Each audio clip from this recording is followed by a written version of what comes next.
Every tradition that has ever tried to explain why this world feels wrong has eventually landed on the same answer. Something came down from above and changed everything. The church calls them fallen angels. The Enochian scribes called them watchers. The Gnostics, when they got their hands on the same memory preserved in the Nag Hammadi texts, recognized precisely who these beings were, and they added details that the canonical tradition was forced, or perhaps instructed, to leave out. But here is what almost no one tells you. The Archons did not build the prison, they inherited it. By the time the Demiurge's soul harvest system was fully operational, the infrastructure was already finished. The human population was already conditioned, stratified, time-bound, and psychologically masked. Someone else did that work first. Someone older. Someone who came down with a specific curriculum, completed it, and then handed the operation over. This is the prehistory of your imprisonment. And it begins long before the Archons ever arrived. Before the Archons were managing anything, before the Demiurge had fully consolidated his hold on this domain, 200 beings descended onto a mountain. The Book of 1st Enoch names them. It gives you the number 200 organized into units of 10, each unit under its own commander, and the entire operation under a supreme leader whose name the text preserves as Shemyaza, with variations across translations. The mountain is identified as Mount Hermon. The timing is placed in what the Enochian chronology calls the days of Jared, roughly 7 generations before the flood. These are not vague mythological placeholders. The text is precise in the way that operational records are precise. But before they descended, they did something that most accounts gloss over. They made an oath, not after they arrived, before, on the threshold. They swore to each other that they would all participate together, that no single one of them could later claim he had not consented. And that oath is the first piece of Watcher technology that we should pay close attention to, because the principle embedded in it has never left human civilization. Mutual implication as a binding mechanism. The shared act that creates shared accountability. The collective crime that makes every participant a hostage to every other participant. Every secret society that has operated on this planet since that moment has run on exactly that structure. The blood oath, the sealed covenant, the initiation rite that makes departure impossible because departure becomes betrayal. That architecture did not emerge organically from human social psychology. It was introduced. The Watchers brought it down with them as a foundational operating principle, and it propagated into every hierarchical institution that followed. The location of the descent matters too, and it is worth pausing on. They did not descend casually onto open ground.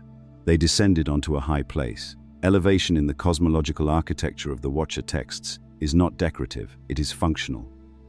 The high point is a threshold, a zone between the plane of origin the Watchers were departing and the lower plane they were entering. The mountaintop is where the membrane between those two domains is thinnest. Every civilization that has ever placed its gods on a mountain, Olympus, Sinai, Meru, every sacred peak in every tradition you can name, is carrying a memory of this original threshold crossing protocol. The Watchers established the template. They chose the high point as the entry zone, and every later mythological system that places divine beings at the summit of an elevated threshold is a cultural echo of that first descent. The pattern propagated because the pattern was real. It became architecture, it became ritual, it became the assumption, embedded in every religious tradition, that the divine comes from above and descends. That assumption is not spiritually neutral. It trains consciousness to look upward and outward for what the Gnostics insist is accessed inward and downward into the spark. But that corruption of direction, that reorientation of the seeker's gaze toward an external above, begins here, with the Watchers and the mountain they chose. And then the text says, they took human wives.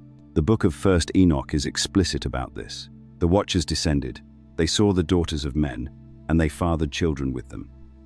Those children were the Nephilim massive, devouring, described as so destructive that the earth itself eventually cried out against them. This is where almost every popular account stops. Watchers descend, take wives, produce monstrous offspring, catastrophe follows, the flood comes, end of story. And almost every reader is left with the impression that the Watcher event was essentially a cosmic lust crime. A group of divine beings who could not resist the appeal of human women and whose desire unleashed catastrophe. As if the entire prehistory of human civilization collapsed because of an affair that got out of hand. That reading is comfortable. It keeps everything legible. Desire, transgression, punishment, resolution. it is also wrong, because it stops precisely at the point where the more difficult question begins. If desire was the whole story, why does Enoch preserve a detailed, multi-domain curriculum of forbidden arts that the Watchers transmitted to humanity? Lust does not produce a 5-domain operating system. Lust does not produce coordinated technological installations across metallurgy, cosmetics, astronomical frameworks, ritual language, and written record-keeping. That level of systematic delivery requires a plan. It requires a deliverable. And the Nephilim, whatever they were not the deliverable. They were a side effect. A consequence of prolonged contact between higher-order beings and matter. The hybrid offspring were what happens when you put beings of that substrate into extended physical interaction with a material domain. Matter begins to respond. Biology begins to hybridize. The wives were not the mission. The children were not the mission. The curriculum was the mission, and the curriculum is where everything that matters actually lives. Here is where the Enochian tradition and the Gnostic tradition diverge, and the divergence is not a minor theological disagreement. It is a fundamental split in how you understand the entire Watcher event. In the Enochian reading alone, the Watchers go rogue. They violate the divine order. They are punished. The flood is the corrective measure. The story is a morality narrative about transgression and consequence. In the Gnostic reading, and here I am drawing from the Apocalypse of Adam, from the reality of the rulers, and from the cross-references embedded in the Apocryphon of John, there is no rogue element. The Watchers were dispatched.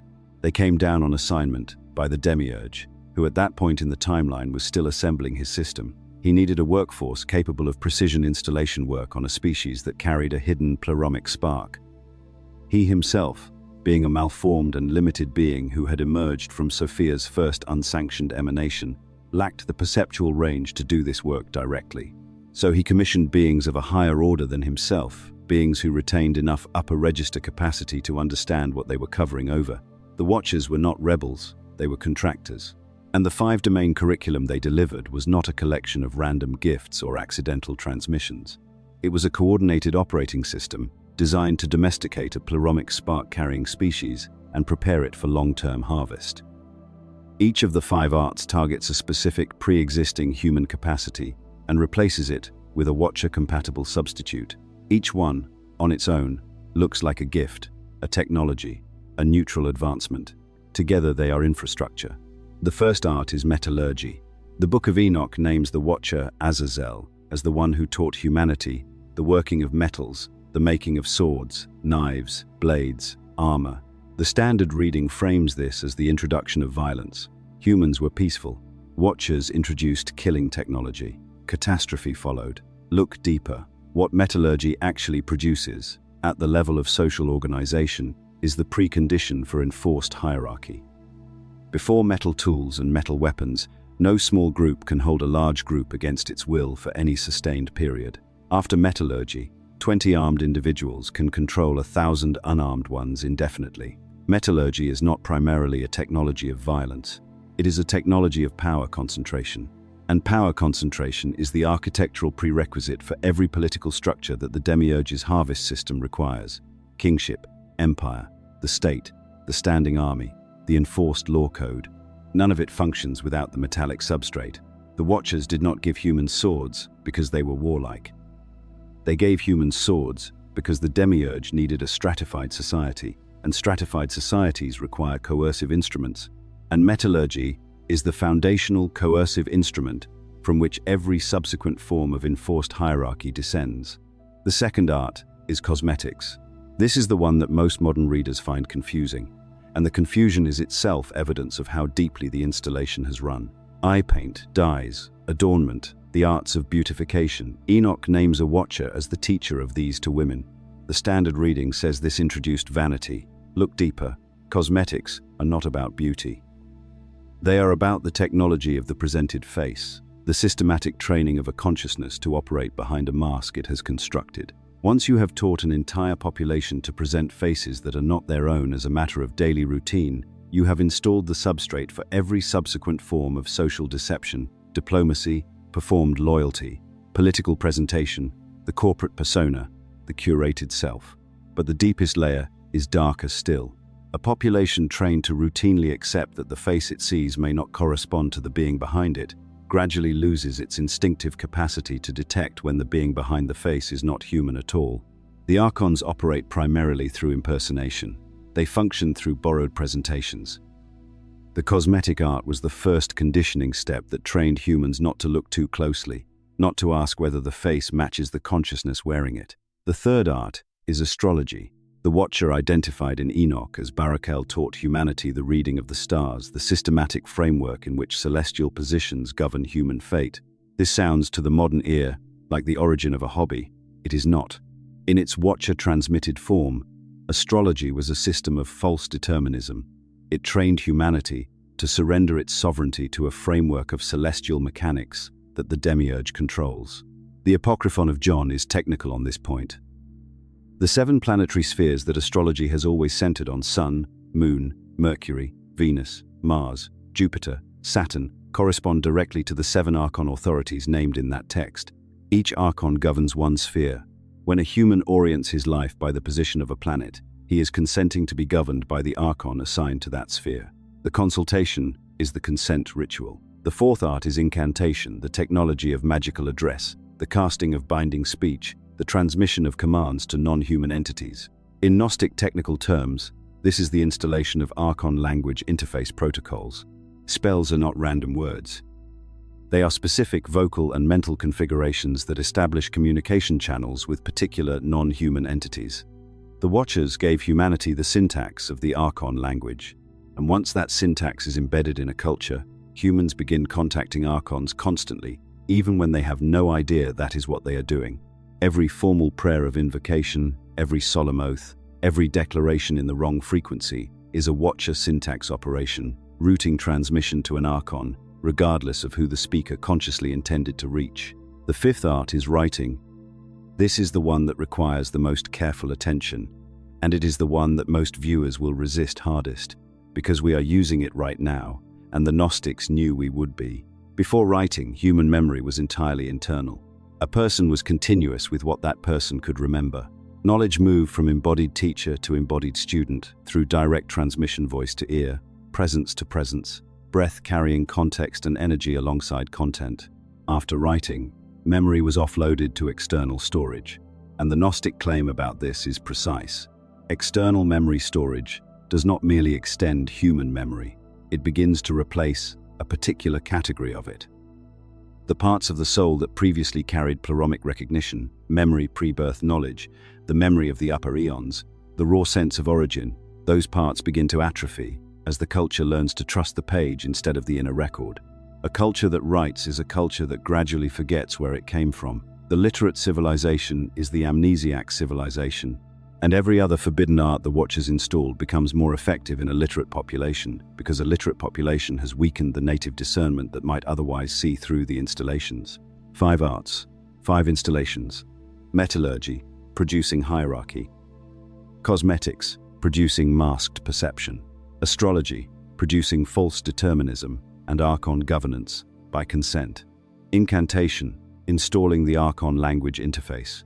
Writing, offloading, and gradually erasing the soul's pleromic memory. Together, a complete operating system for a domesticated, harvestable human population, each one reinforcing the others, each one creating dependencies that make the next one easier to endure. Not a collection of accidents or the side effects of rebellious desire.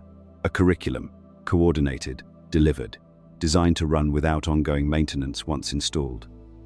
Let me return to the Nephilim, because they deserve more than the standard treatment, and the standard treatment has buried the most technically significant detail about them. In the popular framing, the Nephilim are the children of the Watcher-human unions, enormous, violent, culturally disruptive beings who ate everything, destroyed everything, and whose reign of excess gave the higher powers sufficient justification to send the flood. They are the disaster. They are what goes wrong. They are the proof that the Watcher descent was a catastrophe rather than an installation. The Gnostic reading does not dispute that the Nephilim were destructive.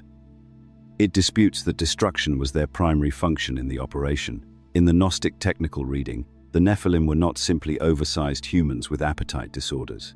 They were hybrid carriers of Watcher data. Their physical bodies contained partial Watcher substrate, partial perceptual range, partial energetic architecture, partial access to the higher frequency domains the Watchers had descended from, not full access. The hybrid process degraded the transmission in both directions, but partial access enough to make the Nephilim walking distribution nodes for the Watcher curriculum in the most intimate possible medium, biology. Think about what this means operationally. You can teach a population a curriculum, and the curriculum will spread through instruction, through apprenticeship, through cultural transmission. That kind of spread is real, but it is vulnerable. A flood can interrupt it. A persecution can interrupt it. A sufficiently aggressive cultural suppression can reduce the transmission to near zero within a few generations. But if you embed the curriculum in biology, if you build the Watcher substrate into the genetic and energetic architecture of a hybrid lineage that then propagates through intermarriage and reproduction, the curriculum penetrates the human population at a level that cultural suppression cannot easily reach. When the Nephilim ate, fought, reproduced, and spread, they were propagating Watcher substrate into the human gene pool at a depth that no teaching program could have achieved on its own. The Gnostic position on the flood follows directly from this. The flood was not simply a moral cleansing. It was a targeted biological intervention, a specific attempt to scrub Nephilim genetics out of the human lineage before the hybrid substrate could become so thoroughly distributed that it could no longer be isolated. Whether the scrub succeeded is another matter entirely. The Gnostic position is that it did not fully. Traces of Nephilim substrate remain in certain lineages. And this is part of why, within the Gnostic framework, some humans appear structurally more susceptible to Archon-aligned influences than others. Not by moral failure or spiritual weakness in the ordinary sense, by substrate, by what was already in the biological architecture they were born into. This is uncomfortable territory, I am aware of that. But the Gnostic texts do not flinch from it, and I am not going to flinch from it on their behalf. Now, here is a question that sharpens everything that follows, and it is a question the popular Watcher content almost never puts in front of you. If the Watchers were dispatched on assignment by the Demiurge, and if the Demiurge himself is a malformed being who emerged from Saphir's first unsanctioned solo emanation, then where do the Watchers themselves originate? Are they native to the demiurgic system, or were they recruited from somewhere higher? The Gnostic texts give a partial answer, and the answer is uncomfortable in a different way than the Nephilim question. The Watchers were not originally demiurgic beings.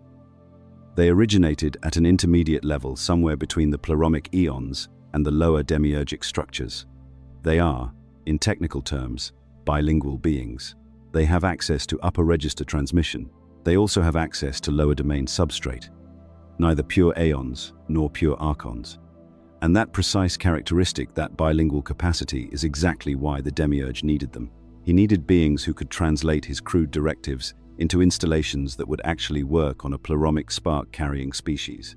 The pure Archons could not have built the human curriculum because they lacked the perceptual range to understand what they were covering over. They could not see the pleromic substrate clearly enough to design effective countermeasures against it. The Watchers could see it. They were close enough to the pleroma to know what pleromic transmission looks like, and precisely because they knew what it looked like, they were capable of designing 5 specific technologies to obscure it. The Watchers were, in a very exact sense, double agents. Pleromic adjacent enough to understand the target, demiurgically aligned enough to attack it. And the Book of Enoch hints at the consequence of that position with a detail that is easy to miss if you are reading quickly.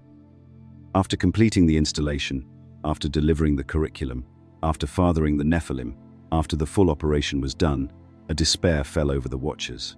Some of them attempted to repent.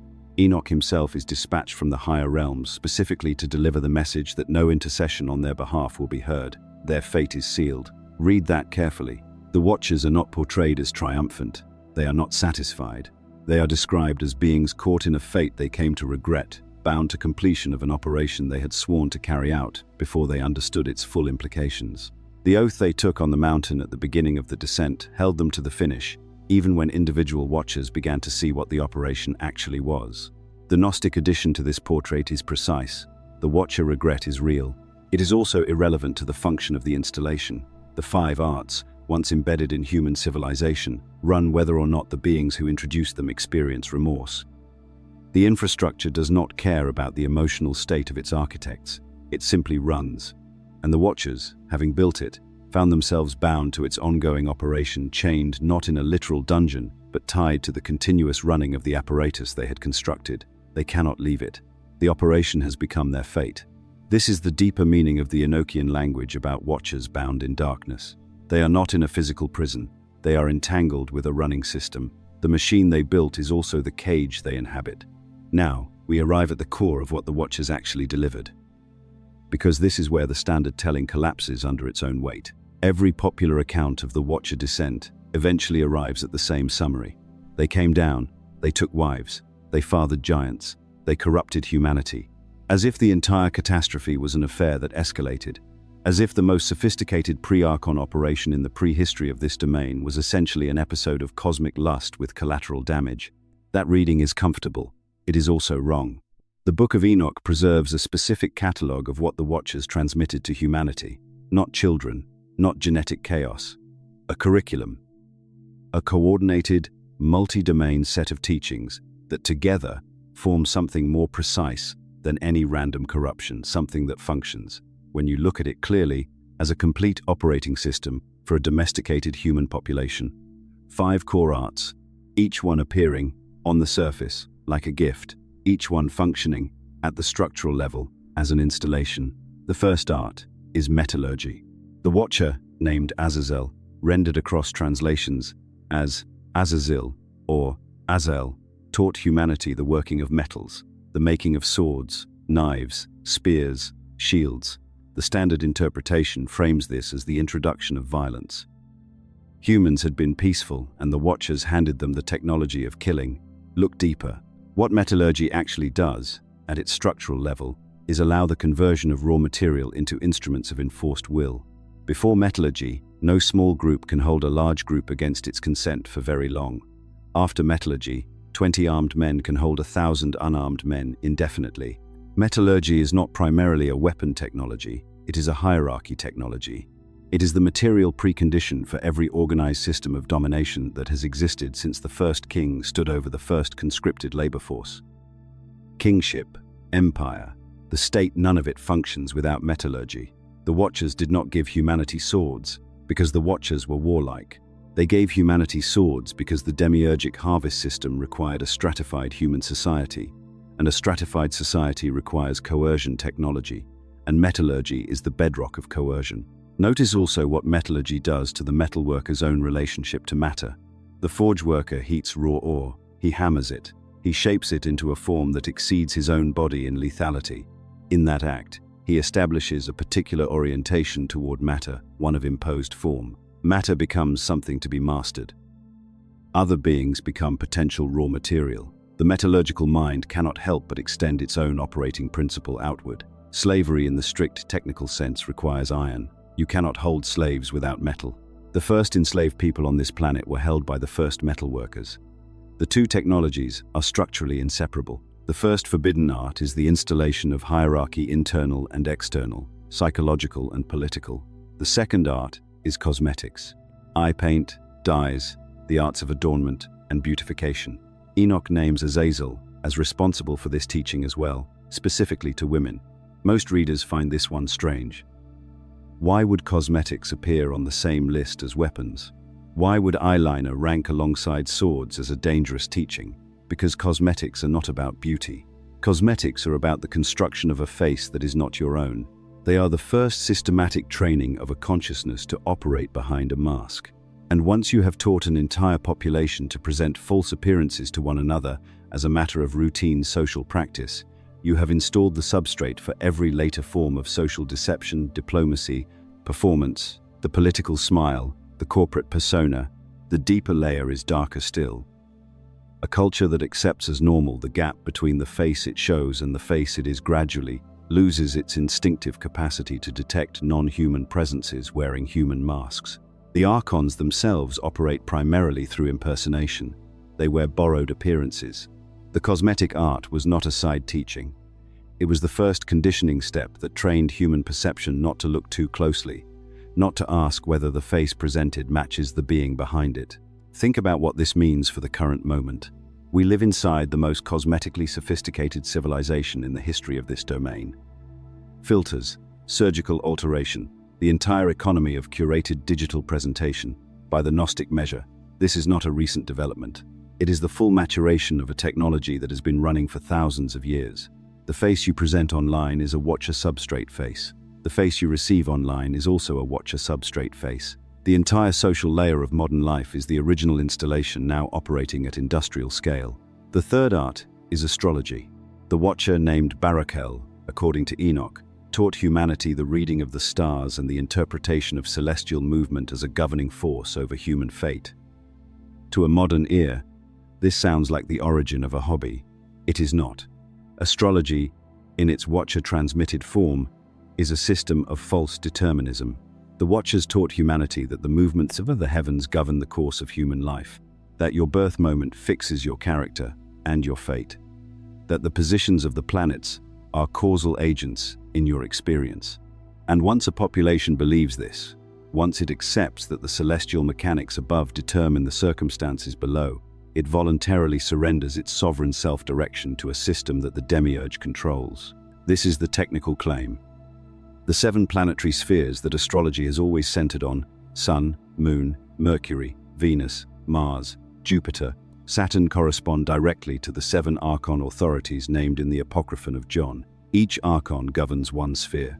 When a person consults their horoscope and orients their decisions by the position of a planet, they are performing a consent ritual. They are agreeing to be governed by the Archon assigned to that sphere. The consultation is the consent. The reading is the act of submission. Astrology is not a description of how the heavens influence your life. It is a continuous extraction mechanism that solicits voluntary placement under specific Archon governance through the act of reading. Here is the cleverness of the design. The astrological framing is partially accurate. The Archons do operate through the planetary spheres. When a person studies astrology seriously and finds that it partially works, that the planetary positions do correlate with their experiences, they conclude that the system is valid. What is actually happening is that the act of studying and applying astrology activates a real consent channel to real Archon governance. The system works precisely because consenting to it creates the channel through which it then operates. It is self-fulfilling. Every consultation is a renewal of consent.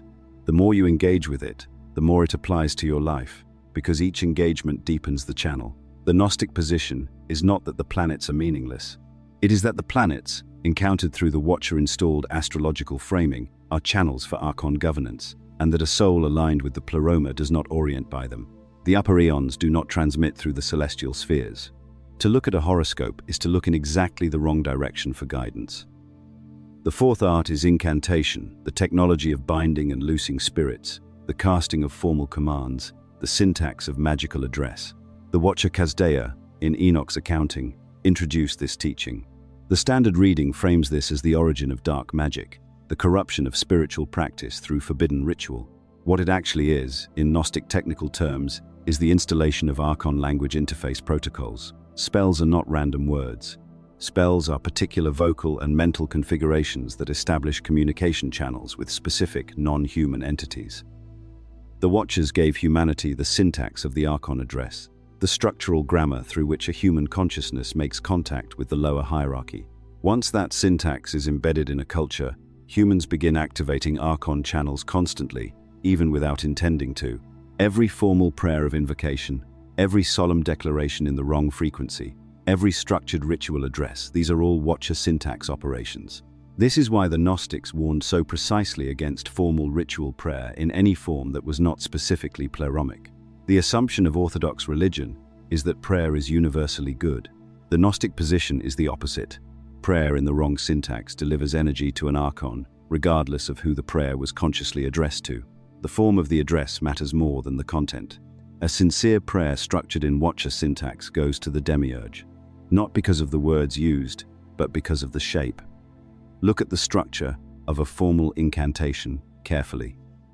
Every incantation contains 3 components: a naming of the entity being addressed, a command or request aimed at that entity, and a sealing phrase that closes the exchange. This 3-part structure is the Watcher template. You find it in every magical tradition that descends from the original installation. You find it in formal religious prayer. You find it in legal oaths. You find it in corporate ritual declarations. The structure is so thoroughly embedded in human ceremonial speech that it simply looks like how solemn communication works, not as an installed template, but as a natural form. It was installed The pleromic alternative does not use the three-part address structure. It does not name an entity located elsewhere, issue a command toward it, and seal the exchange. It recognizes a presence that is already here. It opens toward what is already present. There is no incantation. There is only acknowledgement. The difference in shape is the difference in destination. The fifth art is the one most modern readers will resist hardest, and it is, by the Gnostic measure, the most consequential of all five. The Watchers taught humanity the technology of writing. This is the one that stops people. Metallurgy as a control technology plausible. Cosmetics as a deception. Substrate uncomfortable but followable. Astrology as an Archon consent mechanism challenging but coherent. Incantation as a language protocol, unusual but graspable. But writing? Writing as a Watcher installation? Writing is one of the five foundational technologies of human imprisonment. Here is what writing actually does at the level the Gnostics were watching.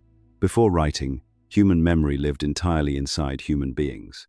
A person was identical with what that person could hold in conscious living memory. Knowledge traveled from teacher to student through presence, through the living voice, through direct transmission between one soul and another.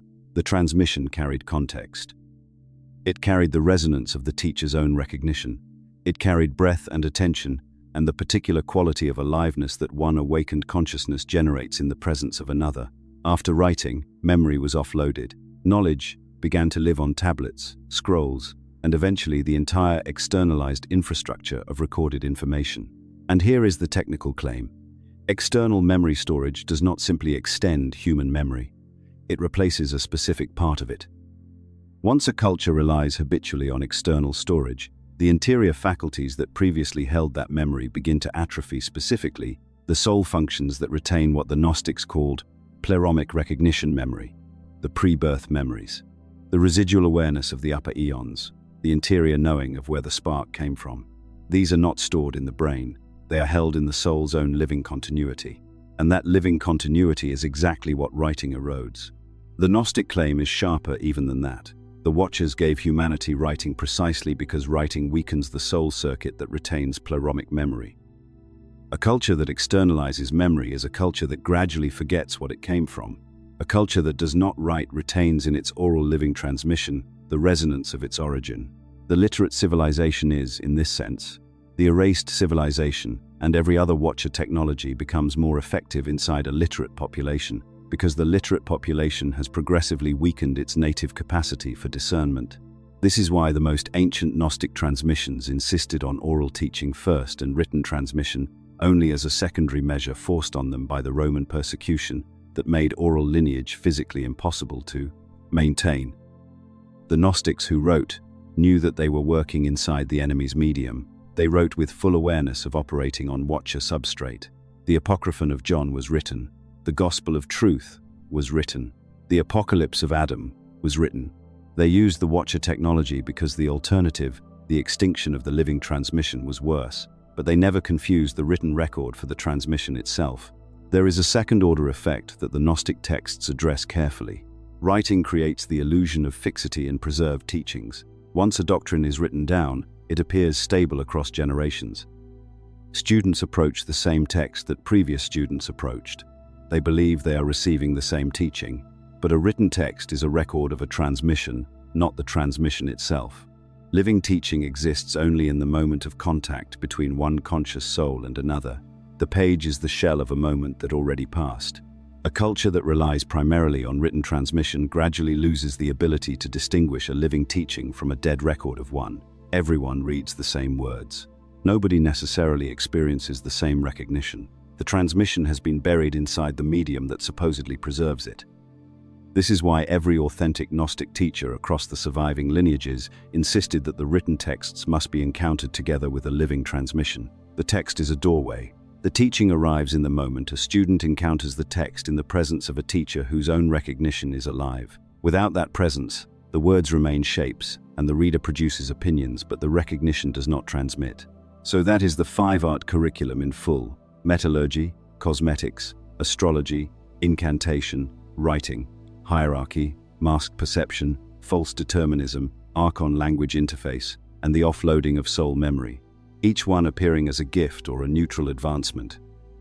each one functioning, at the structural level, as an installation. And together, this is the part that matters. They form a complete operating system. Each art reinforces the others.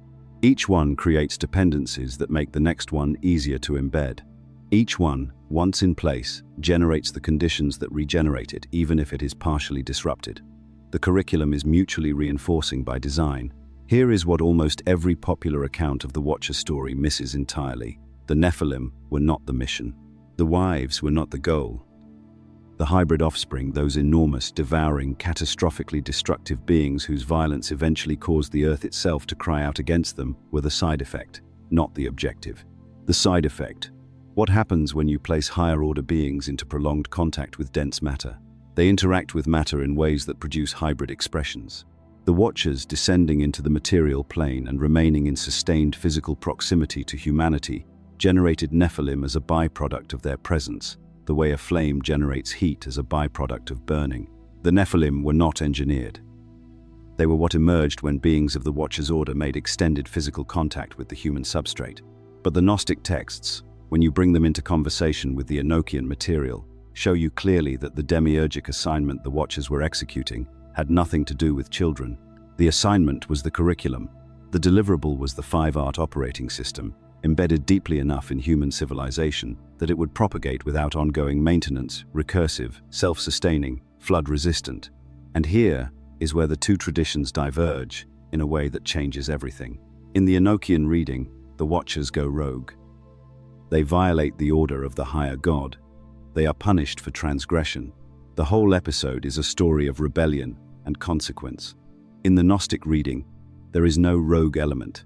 The Watchers were not rebels. They were agents. They came down on assignment from the Demiurge, who at that point in the chronology was still completing his construction of the human containment system. The Demiurge needed a specialized workforce, beings of higher order than the standard Archonic hierarchy, beings capable of descending into dense matter without losing all of their functional capacities, beings who could design and install a curriculum sophisticated enough to work on a species carrying pleromic spark. Pure Archons could not have done this work. The standard Archon hierarchy cannot perceive the pleromic substrate clearly enough to build effective coverings over it. You cannot design a suppression system for something you cannot detect. The Watchers could detect it. They were what the Gnostic texts call intermediate beings existing in a register somewhere between the pleromic aeons and the lower demiurgic structures. They had enough access to the upper transmission to know exactly what they were designing against. That is what made them so useful, and that is what made them so dangerous. They were, in a precise sense, bilingual. They could read the pleromic frequency, and they could operate within the demiurgic system. Neither pure Aeons nor pure Archons possessed this combination. The Watchers had it by origin. They came from a higher register than the Archons, and they deployed it in service of a lower assignment. This is the Gnostic technical definition of their fall, not a moral rebellion, a functional descent. They moved from a higher possibility into a lower function, carrying capacities from their origin that they then turned against the very substrate those capacities had originally been oriented toward. Only a being who intimately knows what pleromic transmission looks like can design specific countermeasures to it. The Watchers knew the target precisely. The 5 forbidden arts are not random. Each one covers over a specific prior human capacity, a capacity that humanity carried before the Watchers arrived, a capacity that had been transmitted directly from Sophia into the living soul substrate of the early human population. Before the Watchers came, the Apocalypse of Adam tells us human beings already held something, not fully awakened pleromic recognition, but a living resonance, a residual knowing of the upper realms that the Demiurge and his Archons had not yet successfully covered.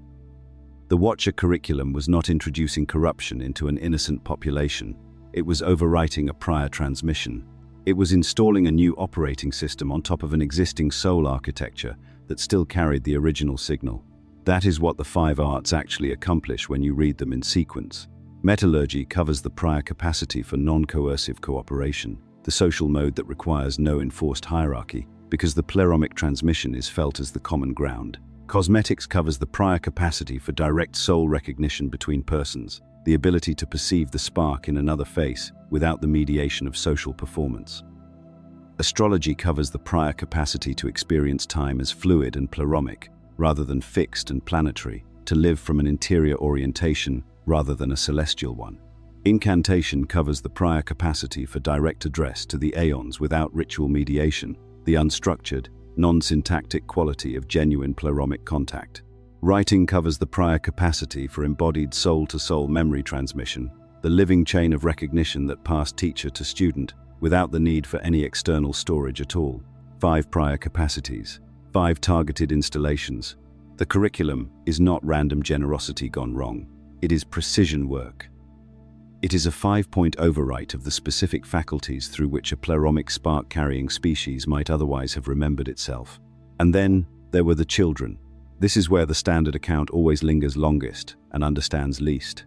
The Nephilim, the hybrid offspring of the Watcher-human unions, are treated in almost every popular retelling as the primary story. Giants on the earth, ravenous, destructive, so enormous and so consuming that the ground itself eventually cried out under the weight of what they did to it. The Book of Enoch is vivid about this. These beings devoured everything. They turned on humans, on animals, on each other. The violence was total. The chaos was real. And almost every reading stops there and concludes that the Nephilim were the mission, that the Watchers came down, produced these hybrid catastrophes, and then the flood came to clean up the disaster. That reading is not wrong. It is just the surface of the thing. In the Gnostic technical reading, and this is where the apocalypse of Adam and the reality of the rulers add what the Enochian material alone cannot show you, the Nephilim were not the deliverable. They were a byproduct.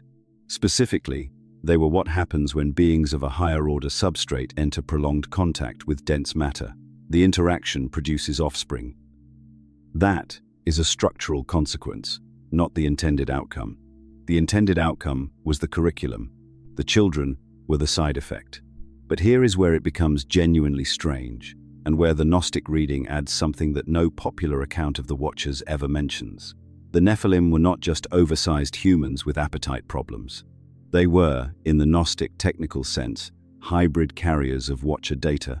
Their bodies contained partial Watcher capacities, partial perceptual range, partial energetic substrate, partial access to the planes the Watchers had descended from. They were not simply large, they were architecturally different from the human beings around them. They were walking distribution nodes. The curriculum the Watchers transmitted verbally and directly to the first recipients, the metallurgy, the cosmetic arts, the astrological framing, the incantation syntax. The technology of writing all of that could be forgotten. Teaching can be lost. A lineage can be interrupted. But biology propagates differently. When the Nephilim ate and fought and married and reproduced, they propagated Watcher substrate into the human gene pool in a way that no classroom instruction could have achieved. The curriculum embedded itself into the biological inheritance of the species. This is why the flood, in the Gnostic reading, was not simply a moral purge. It was a targeted biological operation, a specific attempt to scrub Nephilim genetics out of the surviving human stock. The question the Gnostic texts raise, and they raise it without fully answering it, is whether the scrub succeeded. The position the Gnostic materials lean toward is that it did not completely. Traces of Nephilim substrate remain in certain lineages, not as mythology, not as a metaphor for moral corruption, as a technical residue, a partial inheritance of the Watcher perceptual range that in some individuals manifests as an unusually high susceptibility to Archon governance structures, and in others, interestingly, as an unusually acute sensitivity to the pleromic transmission that the Watcher curriculum was designed to suppress. The biology cut both ways. Watcher substrate in sufficient concentration can either deepen the domestication or in rare configurations preserve a fragment of the higher perceptual range the Watchers themselves originally possessed. Because the Watchers were not always what they became. They came from somewhere higher, and what they brought down, they brought in their bodies. And what was in their bodies entered the human inheritance. This is not comfortable to sit with. It means that the thing used as a distribution mechanism for the prison's operating system is also, in some configurations, a latent carrier of what the prison was designed to conceal. The same biology, different outcomes. Depending on something, the texts do not fully specify something about the ratio of Watcher substrate to the original pleromic spark that each individual soul carries. What this means practically is that the Nephilim chapter of the Watcher story is not a parenthesis. It is load-bearing. The hybrid offspring were not an accident that complicated the mission. They were the delivery mechanism that made the mission permanent. Without the Nephilim, the curriculum might have remained a surface-level transmission, taught, practiced, possibly forgotten after a few generations. With them, the curriculum became hereditary. It became part of the species. The flood interrupted the propagation. It did not undo what had already been distributed. And by the time the Archon harvest system came online, the human stock it inherited was already carrying the Watcher installation at a biological level. The Archons did not need to reteach the curriculum from scratch. They inherited a population already preloaded. That is the weight of what the Nephilim chapter actually means, not giants, infrastructure. Here is the place where the two traditions, Enochian and Gnostic, part ways sharply, and where the parting matters more than almost anything else in this entire account. The Book of Enoch reads the Watcher descent as a violation, a breach of cosmic order. Beings who were meant to observe, who were stationed at a particular altitude in the hierarchy of creation, who descended against the higher command and took what was not theirs to take. The text is unambiguous about this framing. The Watchers went rogue. They were punished for it. Their leader, Shemiaza, and the commander, Azazel, and the others, all of them were condemned, chained in places of darkness, held in reserve for a final judgment. The narrative logic is moralistic. Transgression, consequence, divine correction. This is the reading that almost all popular Watcher content operates inside. The Watchers, as fallen angels, who could not control themselves, celestial beings who were ultimately just, weak in the face of human women. Their lust unleashed catastrophe, and God stepped in to clean the mess. That framing is comfortable precisely because it is familiar. It maps onto every story of institutional transgression we already know. Authority figure misbehaves. Superior authority punishes. Order is restored. The lesson is about obedience. The Gnostic reading removes the moralistic frame entirely. In the Gnostic account, and this runs through the Apocalypse of Adam, through the Apocryphon of John's parallel passages, through the reality of the rulers, the Watchers did not go rogue.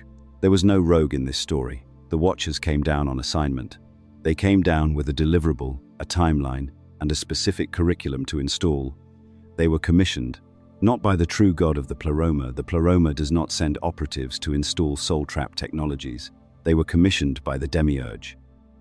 And this is where the architecture of the whole operation becomes visible. The Demiurge malformed, limited in perception, blind to the pleromic substrate that his own creation was resting on, needed to prepare humanity for what the Gnostic texts describe as harvest.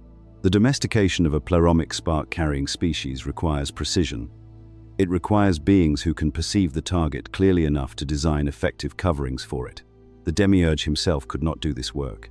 His perceptual apparatus did not extend to the level he was trying to suppress. He could build bodies. He could not install a curriculum capable of suppressing pleromic recognition, because he could not perceive pleromic recognition with enough clarity to know what he was targeting. So he needed intermediaries. He needed beings who were high enough in origin to understand the pleromic substrate, who could perceive, at least partially, what a spark-carrying soul looked like from the inside, but who were also willing to work inside the demiurgic system. Beings who were bilingual, in the precise sense, fluent in the upper transmission, and capable of descending into the lower substrate without losing all of their capacities. The Watchers were those beings. They were not native to the demiurgic structure. This is a critical detail the Gnostic texts hint at carefully. The Watchers originated at a level somewhere between the pleromic eons and the lower demiurgic constructions. They were intermediate beings, and their intermediate nature is exactly what made them dangerous and exactly what made them useful to the demiurge. A pure Archon could never have designed the Watcher curriculum. The curriculum required intimate knowledge of what it was suppressing. Only a being who had once been closer to the pleroma, who retained the memory of that proximity even while descending into the lower operation, could have built 5 installations targeted precisely at the 5 faculties through which pleromic recognition flows. The Watchers were, in some sense, the Gnostic texts struggled to articulate cleanly, spies, not espionage in the ordinary sense. Something more structural than that. They carried pleromic adjacency as their credential. It was the thing that let them perceive the target, and they turned that credential against the target. They knew the lock because they had once been on the other side of it. They built the key that keeps it sealed. This is why the Book of Enoch's description of Watcher regret, when you read it carefully, has a particular texture. The Watchers did not regret the mission the way a soldier regrets an unjust war he never believed in. They regret the way someone who understood exactly what they were doing regrets having done it. the oath they swore at the summit of Mount Hermon before they descended the Mutual Implication Pact. The shared crime bound them to completion, even when some of them began to see what the operation actually was. Enoch is dispatched by the higher realms to inform the Watchers that no intercession on their behalf will be heard, no prayer, no negotiation, their fate is sealed. And the text is unusually quiet about what that fate is. It is not triumphant punishment, it is more like inevitability. The Watchers were instruments. Instruments do not escape the function they were built to perform. They are not villains in the Gnostic reading. They are something more unsettling than villains. They are a warning about what happens when a being of higher origin accepts a lower assignment. The descent is always one way. The curriculum, once installed, runs without them, and the installers become bound to what they built, chained, in the language Enoch uses, not in a literal dungeon, but to the perpetual operation of the infrastructure they brought into existence. The Watchers cannot leave the installation. The installation is their fate. This reframes the entire account. The story is not about rebellion. It is about conscription, descent, and the specific tragedy of beings who were close enough to the pleroma to know what they were destroying and who destroyed it anyway. There is a question that has to be asked at this point, and it is not a small one. If the standard account, the Enochian account, already tells a compelling story about the Watchers, why does any of this require Gnostic texts at all? Why not just read Enoch and stop there? Because Enoch gives you the what. The Gnostic texts give you the why. And without the why, the what is a crime story without a motive, dramatic, vivid, and ultimately unactionable for anyone trying to understand their own situation. But there is a more fundamental reason to bring the traditions together, and it has to do with the weight of independent confirmation. The Book of Enoch, in its oldest sections, the Book of the Watchers, comprising roughly the first 36 chapters of 1st Enoch, was composed somewhere in the 3rd or 2nd century BCE. It is a Jewish apocalyptic text. It circulated among the communities at Qumran. Multiple copies were found among the Dead Sea Scrolls, which tells you something about its importance to certain Jewish communities in the centuries immediately before the Common Era. The Apocalypse of Adam is a Nag Hammadi text.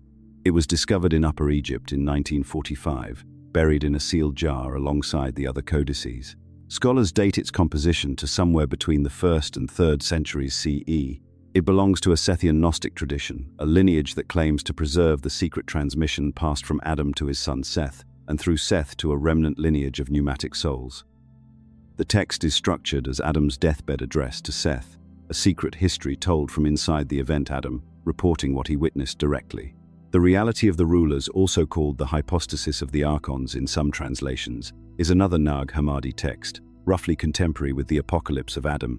It focuses on the Archon hierarchy and how the rulers interact with humanity, but it contains specific descriptions of the Watcher descent that map directly onto the Enochian account, while adding layers of technical precision that the Enochian material does not reach. The Apocryphon of John, the longer version, specifically contains a passage in its section on the Archon hierarchy that describes certain angelic beings dispatched by the chief ruler to teach humanity arts that would bind them more firmly to the lower realms. The text names some of these beings, assigns specific functions to each, and explicitly states that the purpose of their work was to prevent humans from recovering the memory of their pleromic origin. Read alongside the Enochian curriculum in chapters 7 and 8 of 1st Enoch. This passage is not a parallel story. It is a complementary witness account of the same event, viewed from a different position and recorded in a different tradition. And then there is the Pistis Sophia. The Pistis Sophia is a longer Gnostic text, probably composed in Egypt sometime in the 3rd century CE. It belongs to a different Gnostic stream than the Nag Hammadi Sethian texts, different naming conventions, different structural framing, different cosmological vocabulary. And yet, in its longer passages on the descent of light into the lower realms, it describes beings who occupy a position structurally identical to the Watchers. These beings, in the Pistis Sophia's framing, brought down a set of mysteries that humanity was not intended to receive, and sealed those mysteries with binding operations that made them exceedingly difficult to recognize and unlearn. When you decode the Pistis Sophia's symbolism carefully, the mysteries it describes map directly onto the 5-art curriculum, different language, same installation. A completely independent textual stream, arising from a tradition that did not have direct contact with the Enochian material, arriving at the same account. 5 distinct sources: the Book of Enoch, the Apocalypse of Adam, the reality of the rulers. the Apocryphon of John, the Pistis Sophia. Spanning several centuries, multiple geographic locations, and at least 2 distinct transmission lineages, all of them preserving accounts of the same event, a pre-Archon installation of human civilization through a specific class of intermediate beings, working from a specific curriculum with a specific purpose. This convergence is not coincidental. Myths that share a single point of origin can diverge and elaborate indefinitely, but they tend to do so in ways that erode their specific technical claims. What is striking about these 5 witnesses is that the technical specificity increases as you add sources, not decreases. Each new text adds precision. Each new stream confirms details that the other streams did not fully explain. The convergence is toward a common underlying account, not away from it. This is strong evidence, not proof in the scientific sense, but strong evidence that something real is being described. Not necessarily real in the way that a newspaper report describes a traffic accident. Real in the sense that these traditions are all transmitting memory of an actual structural event in the prehistory of human consciousness. An event that multiple independent lineages preserved because it was foundational to understanding the situation those lineages found themselves in. Enoch describes what was taught. The Apocalypse of Adam describes what it overwrote and why. The reality of the rulers shows the layer above the Archon administration that took over once the installation was complete. The Apocryphon of John provides the mission brief from the commissioning authority's side, and the Pistis Sophia offers independent corroboration from a tradition that should not, by historical accident, be telling the same story. 3 texts, 4 texts, 5 texts, 1 reality. The prehistory of the installation is not a theory assembled from fragments. It is a picture assembled from multiple independent witnesses, each of whom was present at a different angle, and whose accounts, when placed side by side, produce a complete view of something none of them could see alone. This is where the popular accounts of the Watchers, the ones that stay inside Enoch, read the Nephilim as the main story, and conclude that this is all about fallen angels and divine punishment. This is where those accounts fundamentally miss what is available to be understood. You need the full witness set, all 5. And when you have them, the picture that emerges is not mythology, it is infrastructure history. This is the point in the account where the implications stop being historical and start being immediate. Because everything covered so far, the descent, the oath, the curriculum, the Nephilim, the commissioning by the Demiurge, the convergence of witnesses, all of it is preamble to a claim that is much closer to home than any of it sounds. And the claim is this: civilization itself is Watcher technology, not the dark corners of it, not the obviously coercive parts, the empires, the slave systems, the war machines, all of it. Agriculture, kingship, codified law, organized religion, money, systematic timekeeping, navigation, mathematics, writing, architecture. Every structure that distinguishes what humans call civilization from what came before it has its root in the Watcher transmissions. Every single one, and none of it was given as a gift. Every element was designed as an installation. The Archons did not build the human prison. This is the claim that changes the entire picture of the Archon operation. If you have been following previous discussions on this channel, the videos on the Demiurge, on the Pleroma, on the full Gnostic cosmological framework, the Archons walked into a prison that had already been constructed and took over the administration of it. By the time the Archon harvest system was operational, humanity was already domesticated, already hierarchical, already literate, already time-bound, already oriented toward celestial governance through the astrological framing, already psychologically masked through the cosmetic apparatus, already isolated from each other through the weaponized hierarchies that metallurgy made possible. The Archons did not need to do any of the foundational work of population conditioning. The Watchers had done it. The Archons inherited a customer base that was pre-trained, pre-loaded, pre-oriented. Sit with what that means for a moment. When the Gnostics warned against the calendar, they were not being eccentric. The calendar is a Watcher installation descended directly from the astrological framing, which is itself a consent mechanism for Archon planetary governance. When they warned against the temple, they were not being irreligious.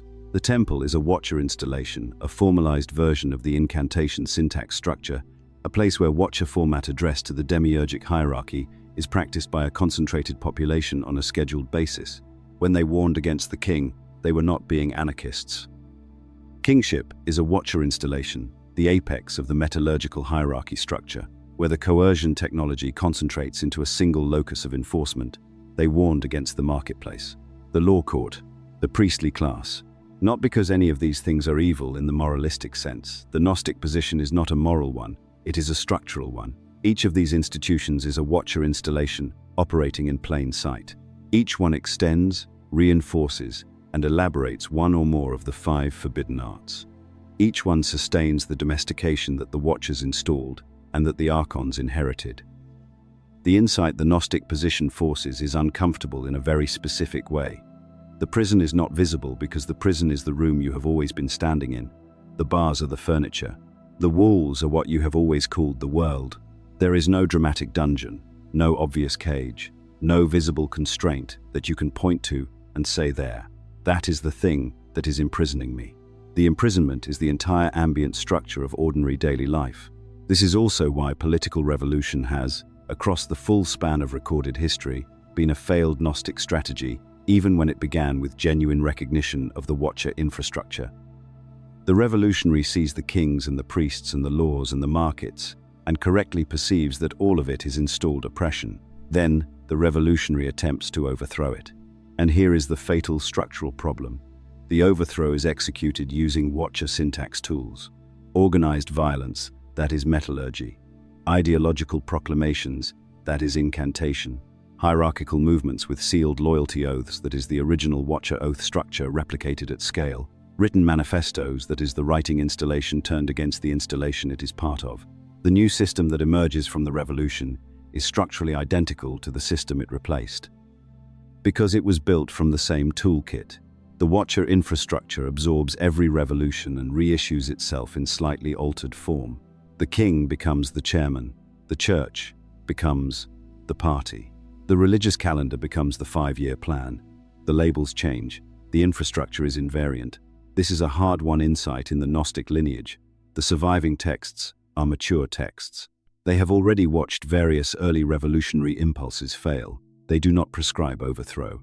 They prescribe something that, from the outside, looks like nothing at all. Recognition, not resistance. Not withdrawal into isolated communities. Not the abolition of civilization's tools. Recognition. The specific, technically precise act of seeing the operating system as it runs from within the operating system without being destroyed by the seeing. Because there is something the watcher infrastructure, for all its sophistication and totality, could not install. It installed the hierarchy. It installed the mask. It installed the false determinism and the Archon-facing syntax and the external memory dependency. It installed all of that with extraordinary precision. It could not install the awareness of the installation. That awareness, once a soul has it, is the one thing that operates outside the watcher substrate. The infrastructure is total in its own domain. The awareness of the infrastructure is not inside that domain. It belongs to a different operating layer entirely, and that layer is where the Gnostic, quietly and without drama, chooses to stand. So let us name what the watchers actually brought down, because this is the part that the popular treatments almost universally get wrong. The standard account tells you the watchers descended, took wives, produced the Nephilim, and introduced violence. It tells you this as if the whole operation were essentially a cosmic lust problem, beings who could not control themselves, whose passion for human women unleashed catastrophe, and whose punishment by God restored the proper order of things. That reading is comfortable. It is also insufficient. It stops precisely where the real architecture begins. The Book of Enoch, when you read it carefully rather than selectively, gives you a catalogue, not just the descent, not just the unions, a specific, itemized curriculum of arts that the watchers transmitted to the human population. Different translations give slightly different counts because the original text breaks each art into component sub-arts, but the core set is consistent across every version. 5 domains, 5 installations. And together they form something that is not a collection of dangerous hobbies. They form a complete operating system for a domesticated human civilization. The first is metallurgy. The watcher identified in the Enochian text as Azazel, with variations in spelling depending on translation, taught humanity the working of metals, the forging of swords, knives, shields, armor. The standard reading calls this the introduction of violence. That reading is shallow. What metallurgy actually introduces, at its structural level, is the technology of coercion at scale. Before metallurgy, No small group can hold a large group against its will for any sustained period. The physics simply do not allow it. After metallurgy, 20 armed men can hold 1,000 unarmed men indefinitely. The concentration of power becomes mathematically achievable for the first time. And the concentration of power is the absolute prerequisite for every Archon-aligned social structure that has ever existed. Kingship, empire, the standing army, the tax system, the state in any form. None of it functions without metallurgy underneath it. Notice also what metallurgy does to the person who practices it. The metalworker stands at the forge, heats raw ore, hammers it, imposes a form on it that it did not have before. He produces from raw matter a tool that extends his will beyond his body. In doing so, he establishes a specific relationship to matter, the relationship of imposed form. Matter becomes something to be mastered, something to be shaped according to an external will. And once that relationship is established in the metalworker, it propagates outward through everyone who handles metal tools, until the entire culture that uses them has absorbed the operating principle. That beings and things are raw material waiting to be given form by whoever holds the right instrument. The first Watcher installation is hierarchy, not as an idea, but as a material fact that cannot be undone once the metal exists. The second forbidden art is cosmetics, and this is the one that most modern readers find strange. Eye paint, jewelry, dyes, the arts of beautification. Why would these be dangerous enough to appear on the same list as weapons technology? The surface reading says vanity, sexual temptation, the corruption of natural beauty. Look deeper. Cosmetics are not fundamentally about beauty. Cosmetics are about the systematic training of a population to present a face that is not its own. They are about teaching consciousness to operate behind a mask. And once a population has been trained to regard masked presentation as ordinary, as simply how social life works, that population has lost something specific and irreplaceable. The instinctive capacity to detect when the face it is seeing does not match the being behind it. The Archons, in the Gnostic technical understanding, operate primarily through impersonation. They wear borrowed appearances. They present faces that are not their own. The cosmetic technology was not primarily about making human women more attractive. It was the first conditioning step in teaching humans not to look too closely at faces, not to ask whether the presented surface corresponds to an actual presence behind it. Cosmetics are, in the Gnostic reading, an Archon defense technology disguised as adornment. And think about what that means for the present moment. We live inside the most cosmetically saturated civilization in recorded history. Filters, surgical alteration, digital editing, the entire economy of curated, presented selves, all of it is the maturation of the original installation. The face you see online is a Watcher substrate face. The face you present online is also a Watcher substrate face. The Watcher who first painted the eyes of a human woman started something that has been elaborating for thousands of years, and the current moment is not an aberration from that trajectory. It is its logical endpoint. The third forbidden art is astrology, and this one, to the modern ear, sounds the most innocent of all five. It sounds like the origin of a calendar hobby, a personality typing system, a way to understand seasonal cycles. It is not. Astrology in its Watcher-transmitted form was not a decorative practice. It was a system of false determinism. The Watchers taught humanity that the stars and planets govern human fate, that your birth moment fixes your destiny, that the heavenly bodies are causal agents in your life, and that the right posture toward them is submission, reading their positions, aligning your decisions to their cycles, consulting the configuration of celestial mechanics before acting. Once a population believes this, the population has voluntarily surrendered its sovereignty to a system of celestial governance that the demiurge controls. Here is the technical claim the Gnostic texts make. The 7 planetary spheres that astrology has always centered on, Sun, Moon, Mercury, Venus, Mars, Jupiter, Saturn, correspond directly to the 7 Archon authorities described in the Apocryphon of John. Each Archon governs one sphere. When a human orients his life by the position of a planet, he is entering into a consent relationship with the Archon assigned to that sphere. The consultation is the consent ritual. The horoscope is not a description of how the heavens influence you. It is a mechanism by which you repeatedly, voluntarily, place yourself under specific Archon governance. And here is the particular cleverness of the design. The astrological framing is partially accurate. The Archons do operate through the planetary spheres. So when someone studies astrology and finds that the predictions partly work, that planetary positions do seem to correlate with their experiences, they conclude that astrology is a valid system. When what is actually happening is that each act of study and application has renewed a consent channel to real Archon governance. The system appears to work precisely because consenting to it creates the channel through which it then operates. It is a self-fulfilling installation. The more you engage with it, the more it applies to your life. Because each engagement is a fresh renewal of consent. The Gnostic counterposition is not that the planets are meaningless. It is that consulting them in the astrological framing is looking in exactly the wrong direction. The pleroma does not broadcast through the celestial spheres. The aeons do not live on the planets. The transmission you are actually seeking does not arrive through that channel. The fourth forbidden art is incantation, the casting of spells, the binding and loosing of spirits, the technology of formal magical address. Enoch frames this as the corrupting introduction of dark magic.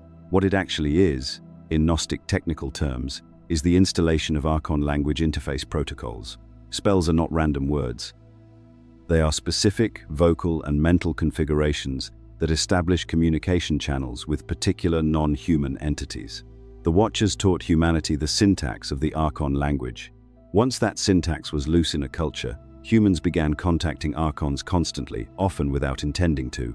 Every formal invocation, every solemn declaration in the wrong frequency, every address ritual that uses the Watcher-transmitted shape is operating as an Archon-facing communication regardless of who it was consciously addressed to. This is why the Gnostics warned so sharply against ritual prayer that did not belong to the pleromic transmission. The form of the prayer matters more than its content. A genuinely heartfelt prayer delivered in Watcher syntax reaches an Archon. The shape is the routing mechanism, not the sincerity of the sender. Every incantation structure has three components: the naming of the entity being addressed, the command or request aimed at that entity, and the sealing phrase that closes the communication. This three-part structure is the Watcher template. You find it in every magical tradition that descends from the original installation. You find it in formal religious prayer. You find it in legal oaths. You find it in corporate ritual language. The structure is so embedded in what we call solemn speech that most people cannot even perceive it as a structure. It just looks like how serious, formal communication works. But it is not how communication works in itself. It is how Watcher syntax communication works. The structure was installed. The pleromic alternative does not use it. And then the fifth, the one that most viewers will resist hardest, and the one that matters most: writing. The Watchers taught humanity the technology of binding memory to external storage. Before writing, a person was identical with what that person could remember. The continuity of identity was the continuity of live memory inside a live body. Knowledge traveled person to person, voice to ear, embodied teacher to embodied student. The transmission carried presence, breath, context, relational energy. After writing, memory was offloaded. Knowledge began to live on tablets and scrolls and pages. And what the Gnostic texts claim about this is not obvious from the outside looking in. External memory storage does not simply extend human memory, it replaces part of it. And specifically, this is the precise claim: it replaces the soul functions that store pleromic recognition memory, the memories of pre-birth, the memories of the upper eons, the knowledge of what you are underneath the conditioning. Those get crowded out by the habits of external storage. A culture that writes is a culture that gradually forgets where it came from. A culture that retains its knowledge orally retains in that oral transmission the resonance of its origin. The literate civilization is, by this measure, the civilization most efficiently stripped of its prior soul memory. And every other Watcher installation becomes more effective inside a literate population, because the literate population has weakened the native discernment that would otherwise recognize the installations for what they are: metallurgy, cosmetics, astrology, incantation, writing, hierarchy, masked perception, false determinism. Archon-facing communication syntax. External memory dependency. Look at these five together, and the pattern becomes unmistakable. These are not five separate dangerous gifts that the Watchers introduced out of recklessness or lust.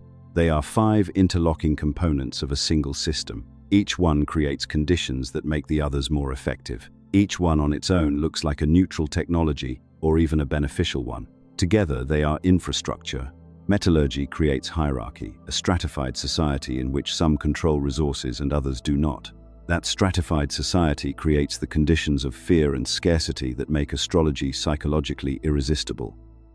People who feel controlled by forces larger than themselves will seek systems that explain and predict those forces. Astrology provides exactly that, while simultaneously installing the consent channel to Archon governance.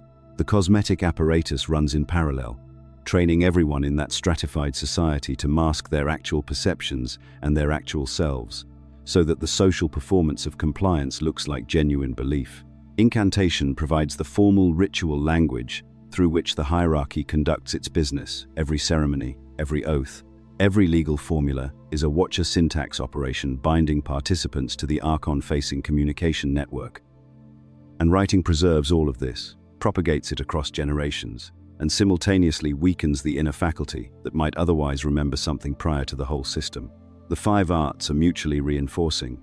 Destroy one, and the other 4 create conditions that regenerate it. This is not accidental. The Watcher curriculum was designed with self-propagating logic, built in. Each art was transmitted not just as a technology but as a teachable practice. The first metalworkers were taught how to apprentice future metalworkers. The first astrologers were taught how to train future astrologers. The curriculum is recursive. It contains its own replication mechanism. It was designed to survive catastrophic disruption. This is precisely why it survived the flood. Even if the Nephilim were wiped out, even if most of the original recipients were drowned, the surviving remnant carried the recursive curriculum forward. By the time the demiurgic harvest system was ready to assume operational control of the human population, the curriculum had fully repropagated. Humans were already domesticated, already hierarchical, literate, time-bound, astrologically pacified, cosmetically masked, and syntactically bound to Archon-facing communication channels. The Archons did not need to do the heavy lifting of population conditioning. The Watchers had finished it. The Archons simply inherited a system that was already running and took the controls. This is the precise claim. The Archons did not build the prison. They moved into a prison the Watchers had already constructed, and they assumed management of a population that was already trained. Now, here is what the Gnostic texts add to this, that the Enochian material reading alone, without cross-reference, cannot show you. The curriculum was not just installed externally. Each of the 5 forbidden arts has an internal correlate inside the human soul. The Watchers did not only teach metallurgy to the hands, they installed an inner metallurgy, a way for the soul to relate to its own contents, as if they were raw material to be dominated and shaped by force. They did not only teach external cosmetics, they installed an inner cosmetic apparatus, a way for the soul to present false versions of itself to itself in the privacy of its own interior life. When you find yourself in your own mind, forcing one part of yourself to obey another part through self-criticism, self-contempt, internal commands, that is the inner metallurgy. The technology of coercion has been applied inward. When you find yourself performing a version of yourself, even in your own private self-image, a curated self you present to your own interior witness, that is the inner cosmetic. The mask is not only social, it operates in solitude. When you find yourself reading your own past as if your circumstances have fixed your destiny, as if what happened to you determines what is possible for you, that is the inner astrology. The false determinism runs inward. When you find yourself using formal mental repetitions to manage your emotional states, affirmations, inner scripts, ritualized self-talk that is inner incantation, the Watcher syntax has been internalized. And when you find yourself unable to hold your own identity, without the props of journals, lists, written records, stored notes when the external storage has become necessary for self-continuity that is inner writing, the offloading of soul memory has gone all the way down to the level of selfhood itself. The Watcher installation is not just out there in civilization, it runs inside the practitioner. This is why Gnostic interior practice is so much more demanding than ordinary religious practice. Ordinary spiritual work assumes that the inner life of the practitioner is fundamentally sound and that the problem is in external behavior or belief. Gnostic practice starts from the recognition that the inner life is itself a Watcher-constructed condition and must be re-inspected from the ground up. Every habitual self-relationship is potentially an installed program until it has been consciously examined against the pleromic transmission. Every inner movement is suspect until verified. Not because the practitioner should live in paranoia, the Gnostic is not in a constant state of alarm, but because clarity about what is installed and what is authentic is the first prerequisite of any genuine interior. Freedom. Everything said so far about the Watcher curriculum is grounded in a specific set of surviving texts, and those texts deserve to be named directly, because the convergence across these texts is itself a significant part of the argument. When multiple independent literary traditions preserve coherent, technically consistent accounts of the same event, accounts that use different language, different organizational frameworks, and different theological vocabularies, but arrive at structurally identical conclusions, that convergence is not coincidence. The pattern is too specific, the technical claims are too aligned. The first witness is the Book of Watchers, which comprises chapters 1 through 36 of 1st Enoch, with chapters 7 and 8 providing the core curriculum catalogue. Chapter 7 gives the descent, the unions, and the Nephilim. Chapter 8 gives the curriculum itself, Azazel teaching weapons and metalwork, other named Watchers teaching enchantments, root cutting, herb cutting, astrology, and the courses of the moon. The Enochian list is longer than the 5 I have been working through because it breaks each art into its subcomponents.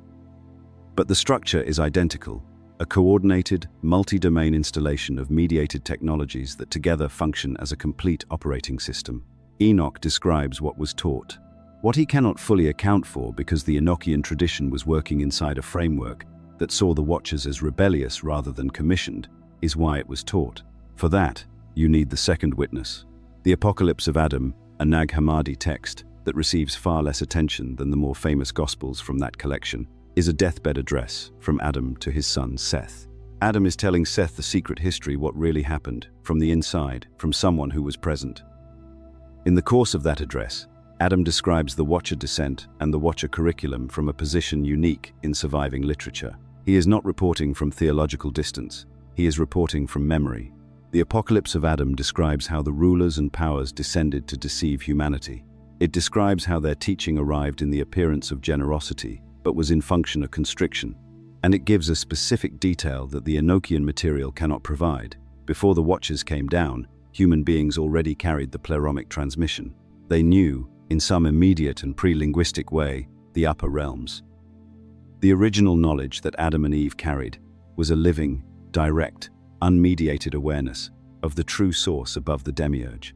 The Watcher curriculum was designed to overwrite that knowledge, to install a new operating system on top of a pre-existing soul architecture.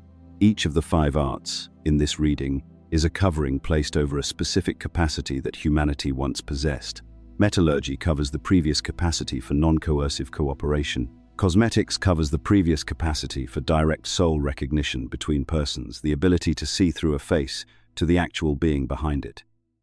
Astrology covers the previous capacity to experience time as fluid and pleromic, rather than as planetary and fixed.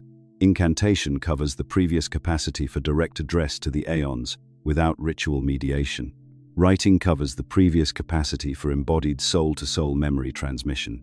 The 5 arts are not random gifts.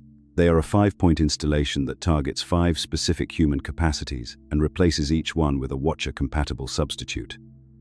The Apocalypse of Adam closes by predicting that, despite the totality of the installation, the original transmission will survive in a remnant, a lineage of pneumatic souls, in whom the pleromic recognition was not fully overwritten. It calls these souls the Gnostic ancestors. It implies, with quiet precision, that the lineage continues.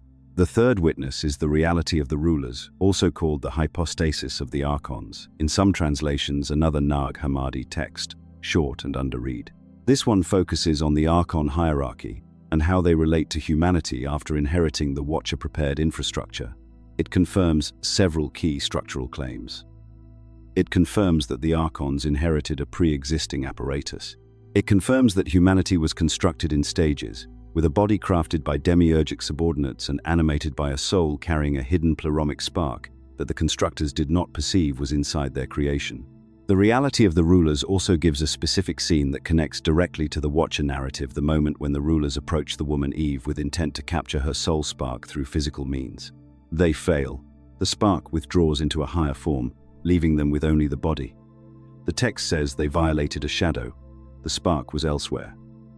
What this gives us is the technical mechanism of how the pleromic transmission survives, even within the most aggressive installation environment. The spark is not located in the body. It cannot be touched by physical or social means. The Watcher Archon apparatus operates on the substrate of body and social structure, and the Spark operates on a different substrate entirely. The two domains never meet. The fourth witness is the long version of the Apocryphon of John, which contains a passage describing how certain beings were dispatched by the chief ruler to teach humanity arts that would bind them more firmly to the lower realms. The text names specific functions these beings were assigned and explicitly states that their work was designed to prevent humans from remembering their pleromic origin. Read alongside the Enochian catalogue. This passage reveals itself as a complementary account of the same event from a different witness perspective. 4 texts, 4 independent traditions, 1 event. The prehistory of your imprisonment, visible in stereoscopic clarity when you hold them together, there is a 5th witness. And this one almost never gets cited in conversations about the Watchers. The Pistis Sophia, a long, dense, often overlooked text that most readers abandon somewhere in its middle sections because the symbolic density becomes overwhelming, contains passages that describe beings occupying a position structurally identical to what the Enochian tradition calls the Watchers. The naming conventions are different, the cosmological framing is different, but the function is the same. These beings in the Pistis Sophia are described as having brought down a set of mysteries that humanity was not equipped or intended to receive, and as having sealed those mysteries with binding mechanisms that made them nearly impossible to unlearn once absorbed. When you decode the Pistis Sophia's symbolic register and map its descriptions onto the 5-domain curriculum we have been building, the hierarchy technology, the masked perception apparatus, the false determinism system, the Archon language interface, the soul memory displacement, the correspondence is exact. Different language, different cosmological architecture, same installation, same target, same outcome. This matters more than it might initially seem. Because the Pistis Sophia did not have access to the Enochian materials, these are 2 separate textual streams, emerging from different communities, preserved through different lineages, written in different idioms. They did not borrow from each other, they did not share a common source document, and yet they are describing the same event in sufficient technical detail that the overlap cannot be coincidental. 5 witnesses. The Book of the Watchers within 1st Enoch, the Apocalypse of Adam, the reality of the rulers, the long version of the Apocryphon of John, the Pistis Sophia. 5 independent traditions preserving converging accounts of a pre-Archon installation of human civilization through an intermediate agent class. The convergence itself is the argument. This consistent pattern does not arise by accident across 5 textually independent traditions. Myths diverge, folk traditions drift.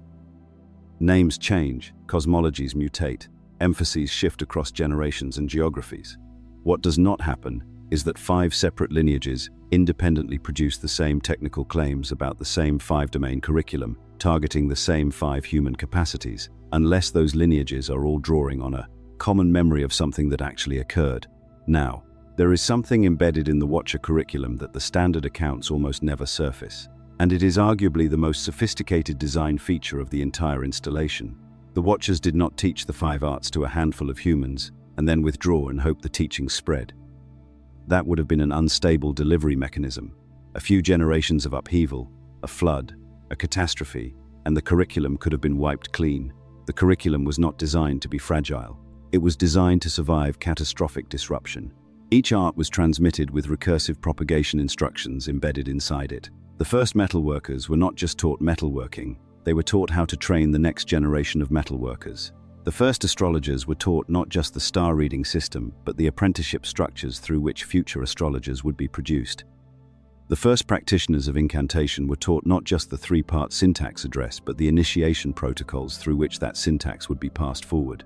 The curriculum was designed to self-replicate without requiring any further direct Watcher intervention. This is what makes the flood a partial measure, rather than a decisive scrub. Even if every Nephilim was drowned, even if most of the original human recipients of the teaching were wiped from the earth, the surviving remnant carried not just the arts themselves, but the propagation mechanisms. The curriculum could be rebooted from a small seed population. By the time the waters receded and civilization began reassembling itself, the recursive design ensured that the installation would regenerate, perhaps in slightly altered form, adapted to new conditions, expressed through new cultural vocabularies, but structurally intact. This recursive design principle is also why every attempt throughout recorded history to abolish one or another component of the curriculum has eventually failed. Anti-literacy movements have arisen and collapsed. Anti-cosmetic religious reforms have sparked and faded. Disarmament traditions have burned brightly for a generation and then dissolved. Each effort targets a specific installation. None succeed for long. Because the curriculum is mutually reinforcing, remove one art, and the other four generate conditions that reconstruct it. The metalworking economy creates hierarchies that need the cosmetic apparatus to stabilize social performance. The cosmetic apparatus creates the masked perception environment in which the incantation syntax feels natural. The incantation syntax creates the ritual infrastructure that astrology needs to feel like guidance. The astrological framework creates the written calendar and written record-keeping that literacy depends on. And literacy, once established, produces the documentation infrastructure that metalworking economies require to coordinate at scale. You cannot uninstall the curriculum piece by piece. The pieces are not separate. They are interlocking, load-bearing elements of a single structure. Pull one and the others redistribute the weight. The structure remains standing. This is engineering. This is not accident. This is what it looks like when you design an installation to last. There is a pattern that has repeated itself across every civilization that has ever produced people who saw through the Watcher infrastructure clearly enough to want to dismantle it. They organized. They built movements. They identified the visible structures of the installation, the kings, the priests, the law codes, the marketplaces, the weapons-backed hierarchies, and they named those structures correctly as imposed and unjust. They were not wrong about what they saw. The analysis was sound. The prison was real. The identification of the architects was accurate. And then, they tried to overthrow it. And every time, without exception, the revolution produced a new system structurally identical to the system it replaced. New rulers, new priesthoods, new legal codes, new enforced hierarchies, new cosmetic languages that masked the same underlying mechanics. The labels changed, the structure did not. The infrastructure absorbed the revolution and reissued itself in slightly altered form. This is not because the revolutionaries were corrupt, though some were. It is not because they were naive, though some were. It is because the tools available to any revolutionary operating inside the Watcher infrastructure are Watcher tools. Organized violence is a metalworking derivative. Ideological proclamation is incantation syntax. Hierarchical movement structure is the Watcher leadership model. Sealed loyalty oaths are the Mount Herman Pact replicated at smaller scale. The revolutionary uses the enemy's toolkit to build the alternative, and therefore builds the same thing the enemy built. The Gnostic lineage saw this clearly, and it is worth being precise about when they saw it. The surviving Gnostic texts are mature texts. They reflect communities that had already watched revolutionary impulses arise and fail within their own circles, communities that had experimented with more confrontational postures and had observed the results. What survived the persecutions, the book burnings, the executions, what made it into the jars at Nag Hammadi was not the revolutionary material. It was the material that had reached a different conclusion. The conclusion is not passive. It is not fatalistic. It is not a counsel of despair dressed up in spiritual language. The conclusion is strategic, and the strategy is precise. The Watcher infrastructure cannot be defeated from inside its own operating domain. It can only be exited, and the exit is not political. The exit is not collective in the first instance. The exit is individual, internal, and substantive. The Gnostic does not withdraw from civilization in any visible sense. This is a crucial clarification because it is frequently misunderstood, both by critics of Gnosticism and by practitioners who romanticize it. The Gnostic continues to work, continues to participate in the visible economy, continues to use the clock, handle money, read and write, observe the social conventions, pay what needs to be paid. The transformation is not visible from outside. A Gnostic in a Roman marketplace looked like any other person in a Roman marketplace. A Gnostic in a modern city looks like any other person in a modern city. What has changed is the relationship to all of it, not the behavior, the relationship. The Gospel of Thomas preserves a specific instruction that captures this with unusual economy. Jesus says to his disciples, "Be passers-by," 2 words in the Greek. The standard religious reading collapses this into a general counsel against worldly attachment. The Gnostic operational reading is more precise. Move through the Watcher infrastructure as someone moving through a corridor using it, traversing it, not confusing it for the destination. The corridor is real, the walls are solid, the floor holds your weight. You are not denying any of that. You are simply maintaining the awareness that this is passage, not arrival. Your home is elsewhere. The corridor is not it. Be a passerby. This is why Gnostic practice across every surviving community that left written records focus so relentlessly on interior work rather than exterior reform. Not because exterior conditions don't matter, they do. A body in pain is a body in pain regardless of its cosmological understanding. But because exterior reform executed with Watcher tools produces Watcher outcomes, while interior transformation executed in contact with the pleromic transmission produces something the Watcher infrastructure was never designed to contain. Political revolution is a Watcher syntax operation. The Gnostic communities had learned this the hard way, through historical observation and through interior recognition, before they committed it to writing. What the texts prescribe instead is the only form of change the infrastructure cannot absorb, the recognition event.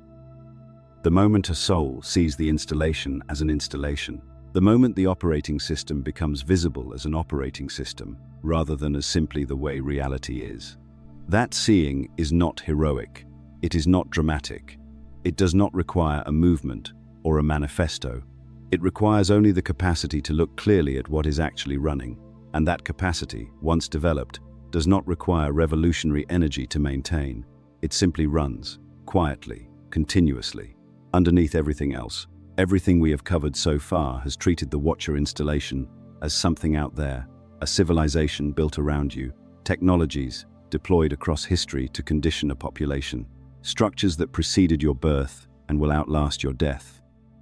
All of that is accurate, but there is a layer of the installation that the standard accounts almost never reach, and it is the layer that matters most for practice.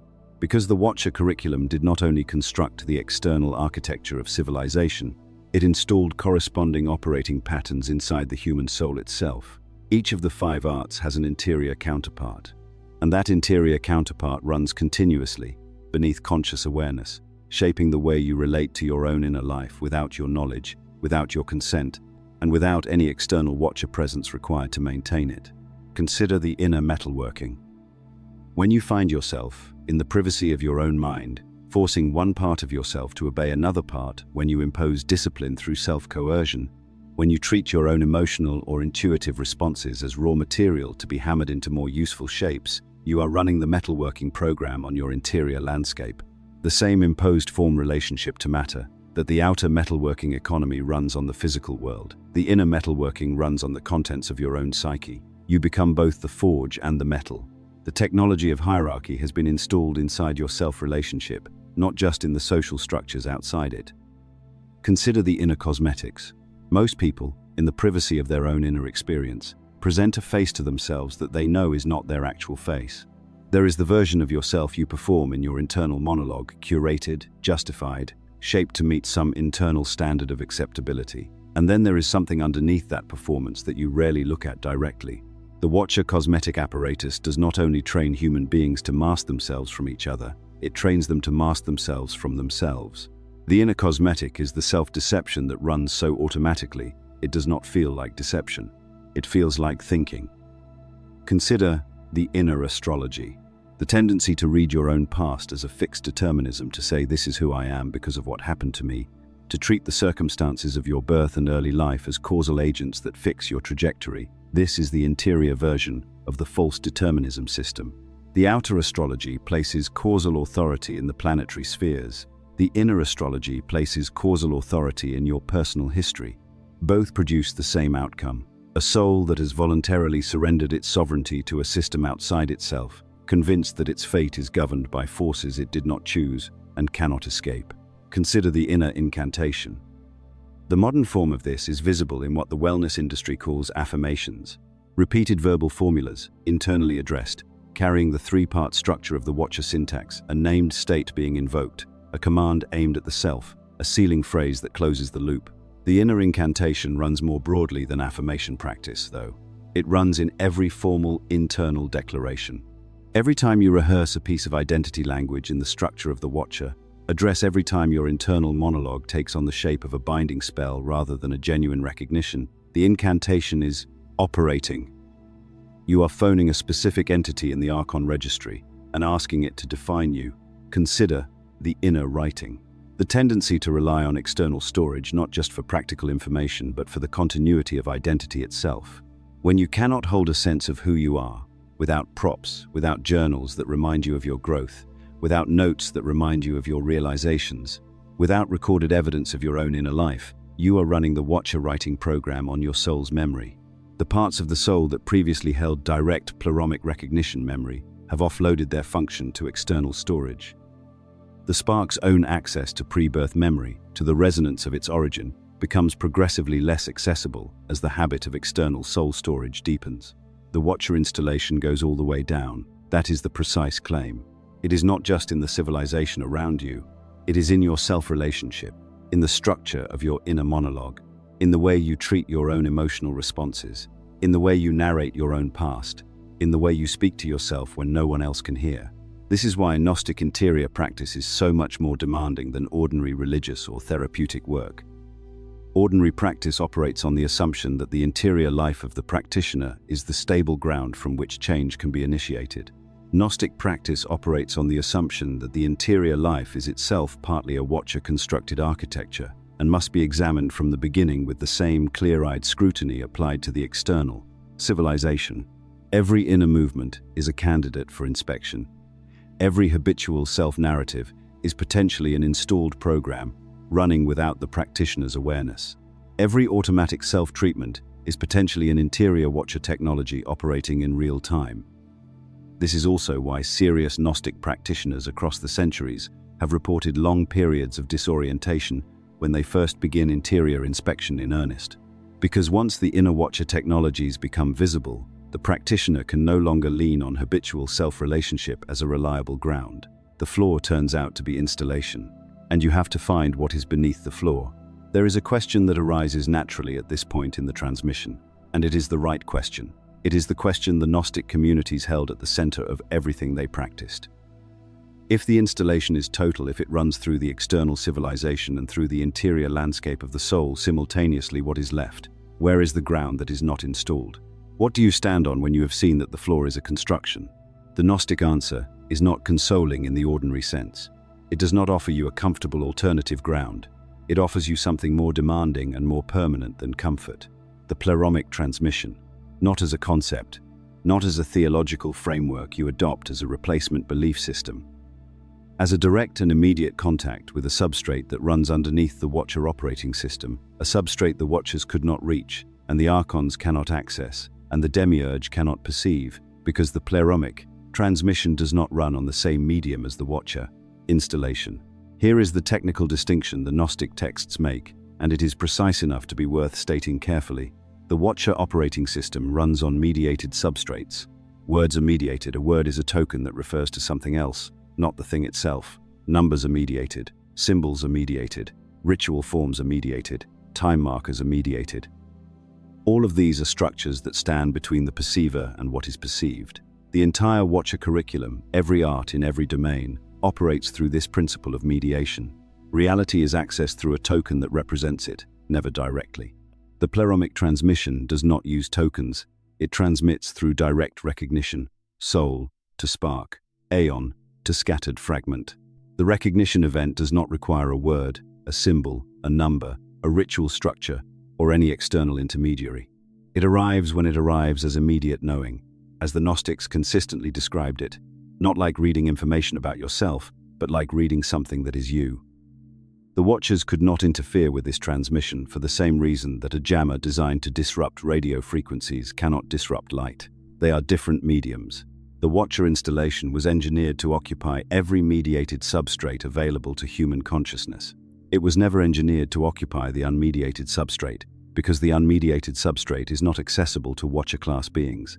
They do not possess the perceptual apparatus required to locate it, let alone block it.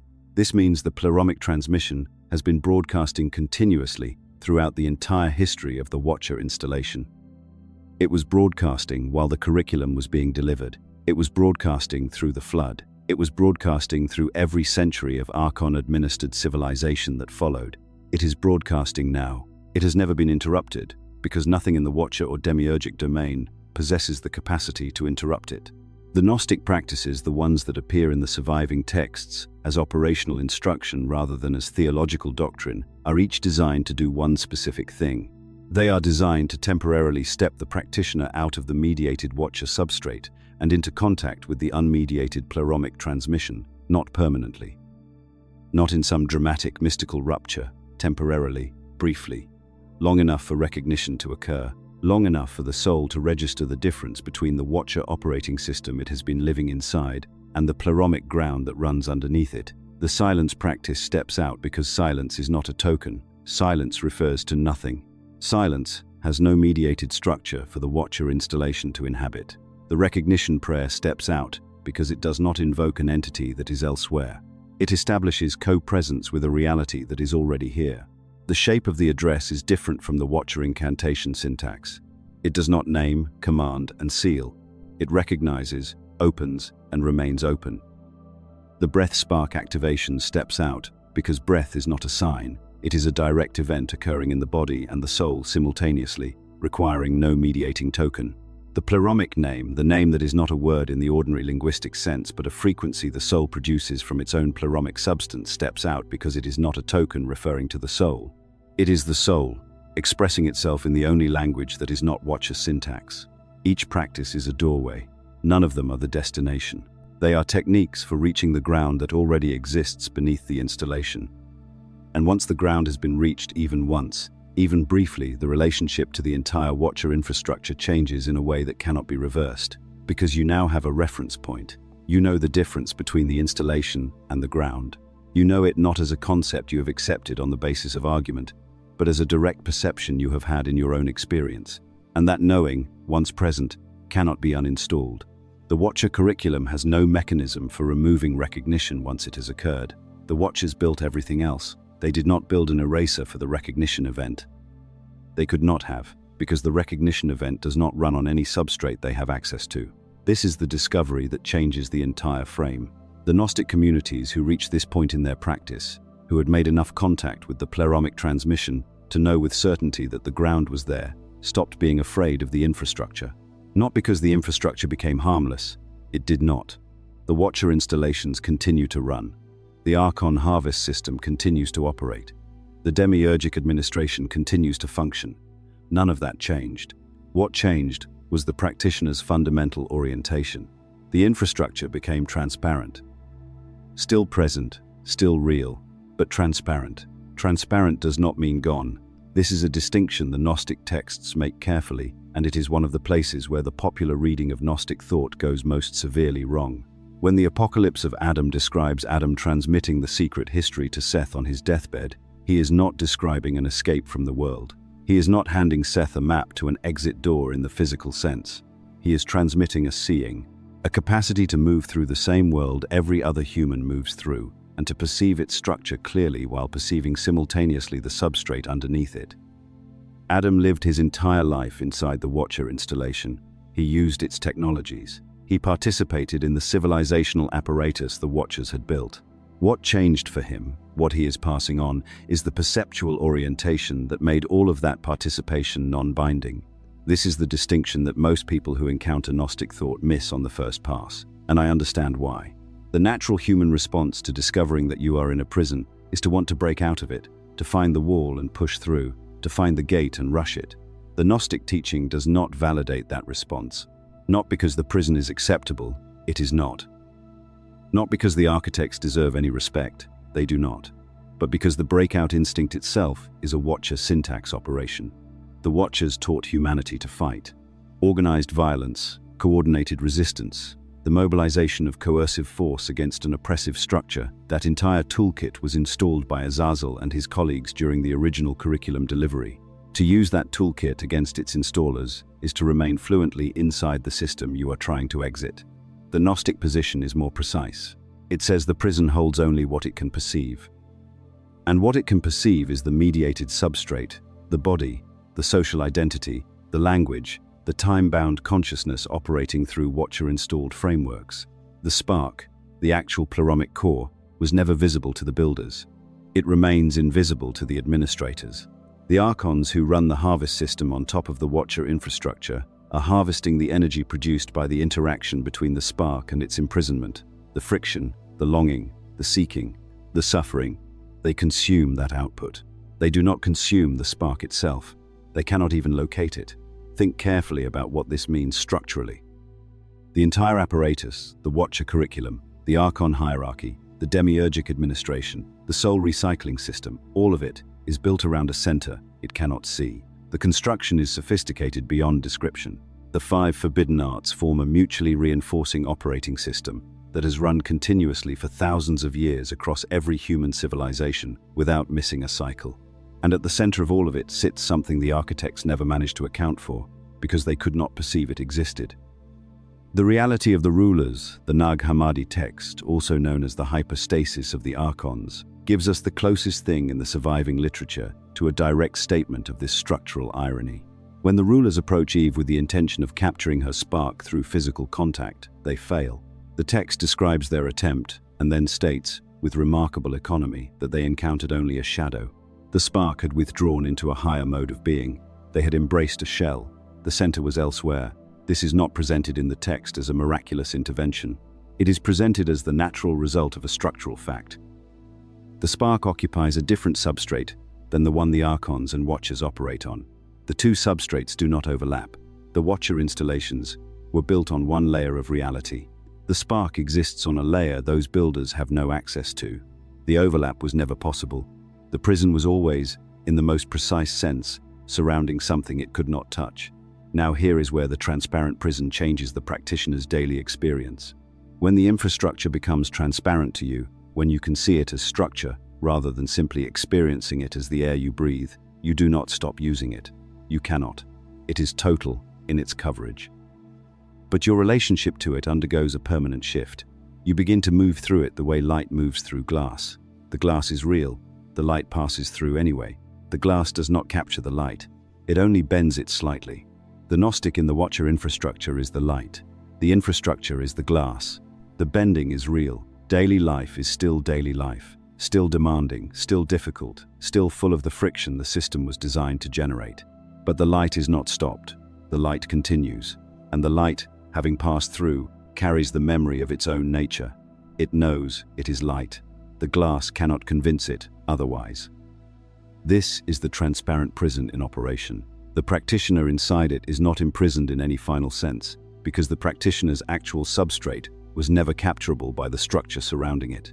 The transparency is the recognition of that structural fact, held steadily as a living orientation rather than an intellectual conclusion. Here is a question almost nobody asks about the Watcher operation, and it is the one that opens everything. If the Watchers were as capable as the texts describe, intermediate beings with access to upper transmission, bilingual across pleromic and demiurgic substrates, sophisticated enough to design a 5-art operating system that has run without interruption for thousands of years, why did they stop where they stopped? Why is the installation comprehensive in some domains and completely absent in others? The answer the Gnostic texts give is structural, not motivational. The Watchers did not stop short because they lacked ambition or because they made strategic errors. They stopped where they stopped because those specific domains were outside their substrate entirely. There were 5 things the Watchers could not build. Not 5 things they chose not to build. 5 things they were architecturally incapable of building. And those 5 things map with exact precision onto the 5 forbidden arts they did install. Start with the recognition event. This is the moment in which a pleromic spark becomes aware of its own nature, not as a thought about its nature, not as a belief about its origin, but as a direct, unmediated contact with the pleromic transmission that carries absolute certainty with it. The Gnostic literature describes this event across multiple texts, with a consistency that is striking given how diverse the authors and contexts are. The Gospel of Truth describes it as finding oneself suddenly in the light after long wandering in fog. The Apocryphon of John describes it as a visitation, a presence entering the field of awareness and producing a recognition that is immediate and total. The Tripartite Tractate, one of the most technically demanding documents in the Nag Hammadi collection, frames it as the moment the soul's pleromic component activates and communicates directly with its aeonic source. None of these descriptions have any analog in the Watcher toolkit. The Watchers introduced mediated systems, metallurgy, cosmetics, astrology, incantation, writing, every one of which requires a medium, a token, a symbol, an external structure standing between the perceiver and the perceived. The recognition event requires nothing of the kind. It is direct. It is substrate-to-substrate contact between a pleromic spark and the pleromic transmission. There is no medium in the circuit. The Watchers had no tool capable of interrupting a circuit that contained no medium. They built every interference mechanism they possessed around the principle of mediation. A recognition event that bypasses all mediation is, by definition, immune to every tool they had. This is the first locked door. The Watcher installation cannot produce a counterfeit recognition event because the real recognition event operates on a substrate they cannot access. They can produce emotional experiences. They can produce religious ecstasy through the incantation technology. They can produce a sense of cosmic significance through the astrological framework. But none of these are the recognition event, and any soul that has experienced the actual recognition event knows immediately that they are not. The counterfeit does not carry the signature. The signature is pleromic. The Watchers cannot forge it because they do not possess it. The second locked door is the pleromic name. In Gnostic technical understanding, every spark has a name that is not a linguistic word, but a frequency, a specific vibrational signature that is the soul's actual identity at the pleromic level. This name was not assigned by the demiurge. It was not invented by the Watcher installation. It predates the prison. It predates the descent. It belongs to the soul's nature at its source, and the soul carries it, whether or not it is aware of carrying it. The cosmetic technology, the art of the presented face, the mask, the curated persona was designed to cover this name with layers of false identity, but it could not erase the name. The name is not stored externally. It is not held in any medium that the Watcher tools can reach. It lives in the spark itself, in the pleromic substrate. Cosmetics can obscure every external face the soul presents. It cannot alter the frequency that the soul actually is at its source. The third locked door is the bridal chamber. This is the Gnostic term for the interior encounter between the soul's pleromic component and its higher counterpart, the aeonic being from which the spark originally derived. The Gospel of Philip speaks of this encounter at length. It is not a ritual. It is not an event that can be scheduled or reproduced mechanically. It is a meeting that occurs when the pleromic spark has recovered enough clarity to become visible to its higher counterpart. The astrology technology was installed specifically to prevent this, to orient the soul's attention toward the planetary Archon spheres, rather than toward the upper aeons where the actual counterpart resides. But the bridal chamber itself, when it occurs, happens entirely outside the planetary sphere architecture. The Archons who govern those spheres have no jurisdiction over it. The encounter bypasses their entire administrative domain. The fourth locked door is silence, not the absence of sound. Silence, in the operational Gnostic sense, is a mode of awareness that has no incantation structure, no naming of entities, no command, no petition, no ritual closure. The Watcher-installed incantation technology runs on the three-part structure: address, command, seal. Silence, as a mode of contact with the pleromic transmission, has none of those components. It is simply awareness holding itself open without reaching toward any entity at all. The Watcher syntax has nothing to work with here. Every interference mechanism the Watcher incantation technology built requires the practitioner to engage in structured address. Silence refuses the structure entirely. There is nothing for the interference to attach to. The fifth locked door is the spark's own pre-birth memory. Writing was installed to replace internal memory storage with external storage, gradually atrophying the soul functions that retain pre-birth pleromic knowledge. But the pre-birth memory is not stored in the brain. It is not stored in any tissue the Watcher writing technology can reach.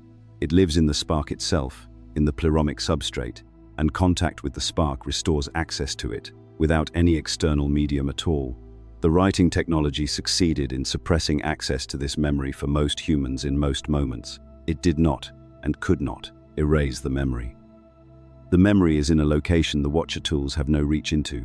5 forbidden arts, 5 locked doors. The symmetry is exact and it is not accidental. Everything we have covered so far positions the Watcher operation as external. Beings descend. Technologies are transmitted. An operating system is installed on a population. The population runs on the installed system. That account is accurate. It is also incomplete, because the most sophisticated element of the Watcher installation is not external at all.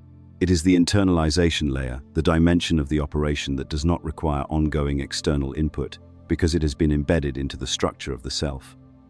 Each of the 5 forbidden arts has a precise interior counterpart, a mode of self-relationship that mirrors the external technology in every significant way. And this interior counterpart is, if anything, more effective than the external version. You can theoretically refuse to use a sword. You cannot as easily refuse to use the internal coercive apparatus that mirrors sword logic inside your own psyche. You can choose not to consult an astrologer. You cannot as easily choose not to read your own life through the lens of fixed determinism that mirrors astrological fatalism in your inner narrative. The external installation is visible, at least in principle, once you know what to look for. The internal installation is invisible precisely because it presents itself as you. The inner metallurgy is the most immediately recognizable once it is named. It is the soul's habit of relating to its own contents as raw material to be shaped by coercive will. When you force yourself to feel something you do not feel, or suppress something you do feel, because you have decided that what you actually experience is unacceptable and must be hammered into a more useful form, that is inner metallurgy. The external technology converted raw ore into instruments of hierarchical power. The internal version converts raw experience into instruments of self-management. The forge is inside. The hammer is inside. The relationship between the wielder and the material is identical. One part of the self stands over another part and applies force to produce a predetermined shape. This inner metallurgy is so pervasive in how modern humans relate to themselves that it has become indistinguishable from psychological health. The entire therapeutic culture of the contemporary world is largely built on it. Manage your emotions, regulate your responses, shape your inner state into a more functional configuration. These are all, in the Gnostic reading, refinements of the Watcher installation applied to inner life. Not because self-awareness is bad, but because the specific mode of self-relationship, coercive shaping of inner material by an internal authority, is a Watcher pattern running in an interior space. The inner cosmetics are the self's habit of presenting a face to itself that is not the face that is. Not the face you present to others. That external cosmetic apparatus is obvious enough. The inner cosmetic is the version you maintain in your own private awareness. The internal narrative that shows you to yourself in an edited form. The curated version of your own history that emphasizes certain episodes and buries others. The internal image of yourself that you maintain with the same care and artifice that a public persona is maintained, except that this image has no audience but you. When you find yourself in your own thoughts constructing and maintaining a version of yourself that you already know is not fully accurate, selecting memories, reframing failures, inflating certain qualities, concealing others from your own awareness, the inner cosmetic is running. The inner astrology is the soul's habit of reading its own life through a framework of fixed determinism. Not necessarily the planetary version, though, that does persist in many people even when they consciously reject horoscopes. The inner astrology is any framework that presents your past as inevitably producing your present, and your present as inevitably constraining your future. The narrative in which your wounds determine your capacities. The belief that your circumstances of birth have fixed your ceiling. The sense which many people describe as certainty that the pattern of your life to this point has a trajectory that cannot fundamentally change. That is false determinism running internally. It mirrors the planetary determinism, the Watcher astrology installed in the culture. Different symbols, identical mechanism. The inner incantation is subtler and in some ways the most insidious. It is the self's use of formal inner speech to manage its own states through ritualized address. When you repeat affirmations to yourself, when you perform inner rituals of self-permission or self-command, when you speak to yourself in the 3-part incantation structure, naming what you want, commanding it to appear, sealing the declaration, you are running inner Watcher syntax. The affirmation culture that currently dominates large portions of the spiritual and self-development world is, in the Gnostic reading, the inner incantation technology operating at industrial scale. The outward form has shifted. The structural logic is unchanged from what Kasadia taught in the original curriculum delivery. And then the inner writing, the soul's habit of substituting stored narrative for direct experience.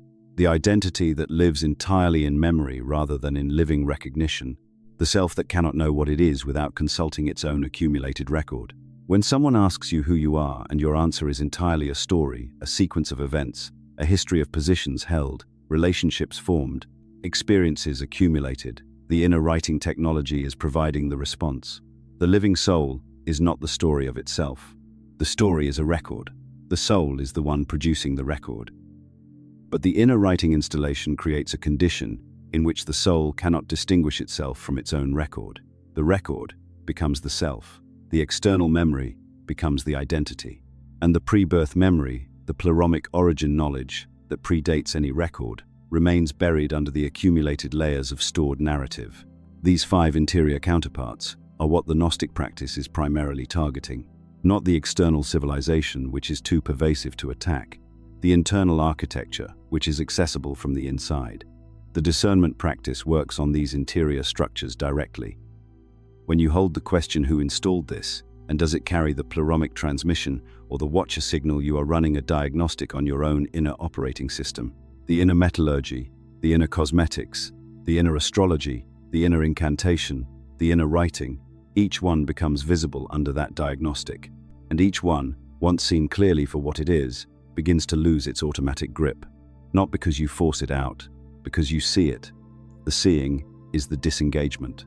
This is why serious Gnostic interior practice produces periods of deep disorientation. As the inner watcher technologies become visible, the self loses its habitual ground. The familiar inner structures are revealed as installations rather than as natural features of the soul, and for a period, sometimes a long period, there is nothing obvious to stand on. Instead, the new ground, the pleromaic substrate, is not yet familiar. The old ground has become transparent. The practitioner is standing in a gap between 2 substrates, neither fully supporting them. This is the dark passage that every serious Gnostic account mentions, not as a failure of the practice, but as evidence that it is working. There is a feature of the Watcher curriculum that almost never gets addressed in the popular treatment of this material, and it is arguably the most important design element of the entire operation. The 5 forbidden arts were not transmitted as isolated teachings. They were transmitted as a mutually reinforcing system with a recursive propagation mechanism built in. Each art was delivered with its own replication logic embedded. The first metallurgists were taught not just how to work metal, but how to train subsequent metallurgists. The first astrologers received not just the reading of the stars, but the apprenticeship structure through which astrology would produce its next generation of practitioners. The first scribes did not just receive the technology of writing, they received, embedded in the practice of writing itself, the mechanism by which writing trains more writers. The curriculum was designed from the beginning to reproduce without ongoing maintenance from the installers. This recursive design is why the Watcher curriculum survived the flood. The texts are explicit that the flood was, at least in part, a targeted attempt to interrupt the installation to scrub the Nephilim biology from the human gene pool and break the transmission chain of the 5 arts. If the curriculum had required ongoing Watcher presence to continue running, the flood could have effectively terminated it. A sufficiently thorough disruption of the transmission chain would have ended the operation. But the curriculum did not require ongoing Watcher presence. It had been designed to self-replicate from a minimal surviving remnant. As long as even a small number of humans carried the recursive teaching forward the art, plus the method of transmitting the art, the entire installation could be rebuilt from that seed, and it was. By the time the Archon administrative layer was fully operational, the curriculum had repropagated across the surviving human population, and the domestication was complete. The same recursive logic explains why every historical attempt to abolish specific Watcher arts has failed over time. These are not rare, exceptional attempts. Across the recorded history of every civilization, there have been movements that targeted specific installations and attempted to dismantle them. Anti-weapon movements, anti-literacy movements, anti-cosmetic reforms within religious communities, anti-astrological campaigns, anti-magical legislation. Each of these targets a single art. None of them have succeeded in eliminating their target for any extended period. The installation always regenerates, not because the human will to resist is weak, though it often is, but because each art is held in place by the other 4. Destroy the external practice of astrology in a given culture, and the fatalistic inner astrology it installed continues to generate demand for its reinstatement. Suppress the production of weapons and the inner metallurgy, the hierarchical coercive self-relationship continues to produce the social conditions that make weapon production inevitable. The arts are mutually reinforcing at both the external and internal level simultaneously. You cannot uninstall one without addressing all 5, because each remaining 4 will regenerate the one you removed. This is not a counsel of despair. It is a precise technical description of why the Gnostic approach takes the direction it takes. The Gnostic tradition never advocated for piece-by-piece dismantling of the Watcher installation.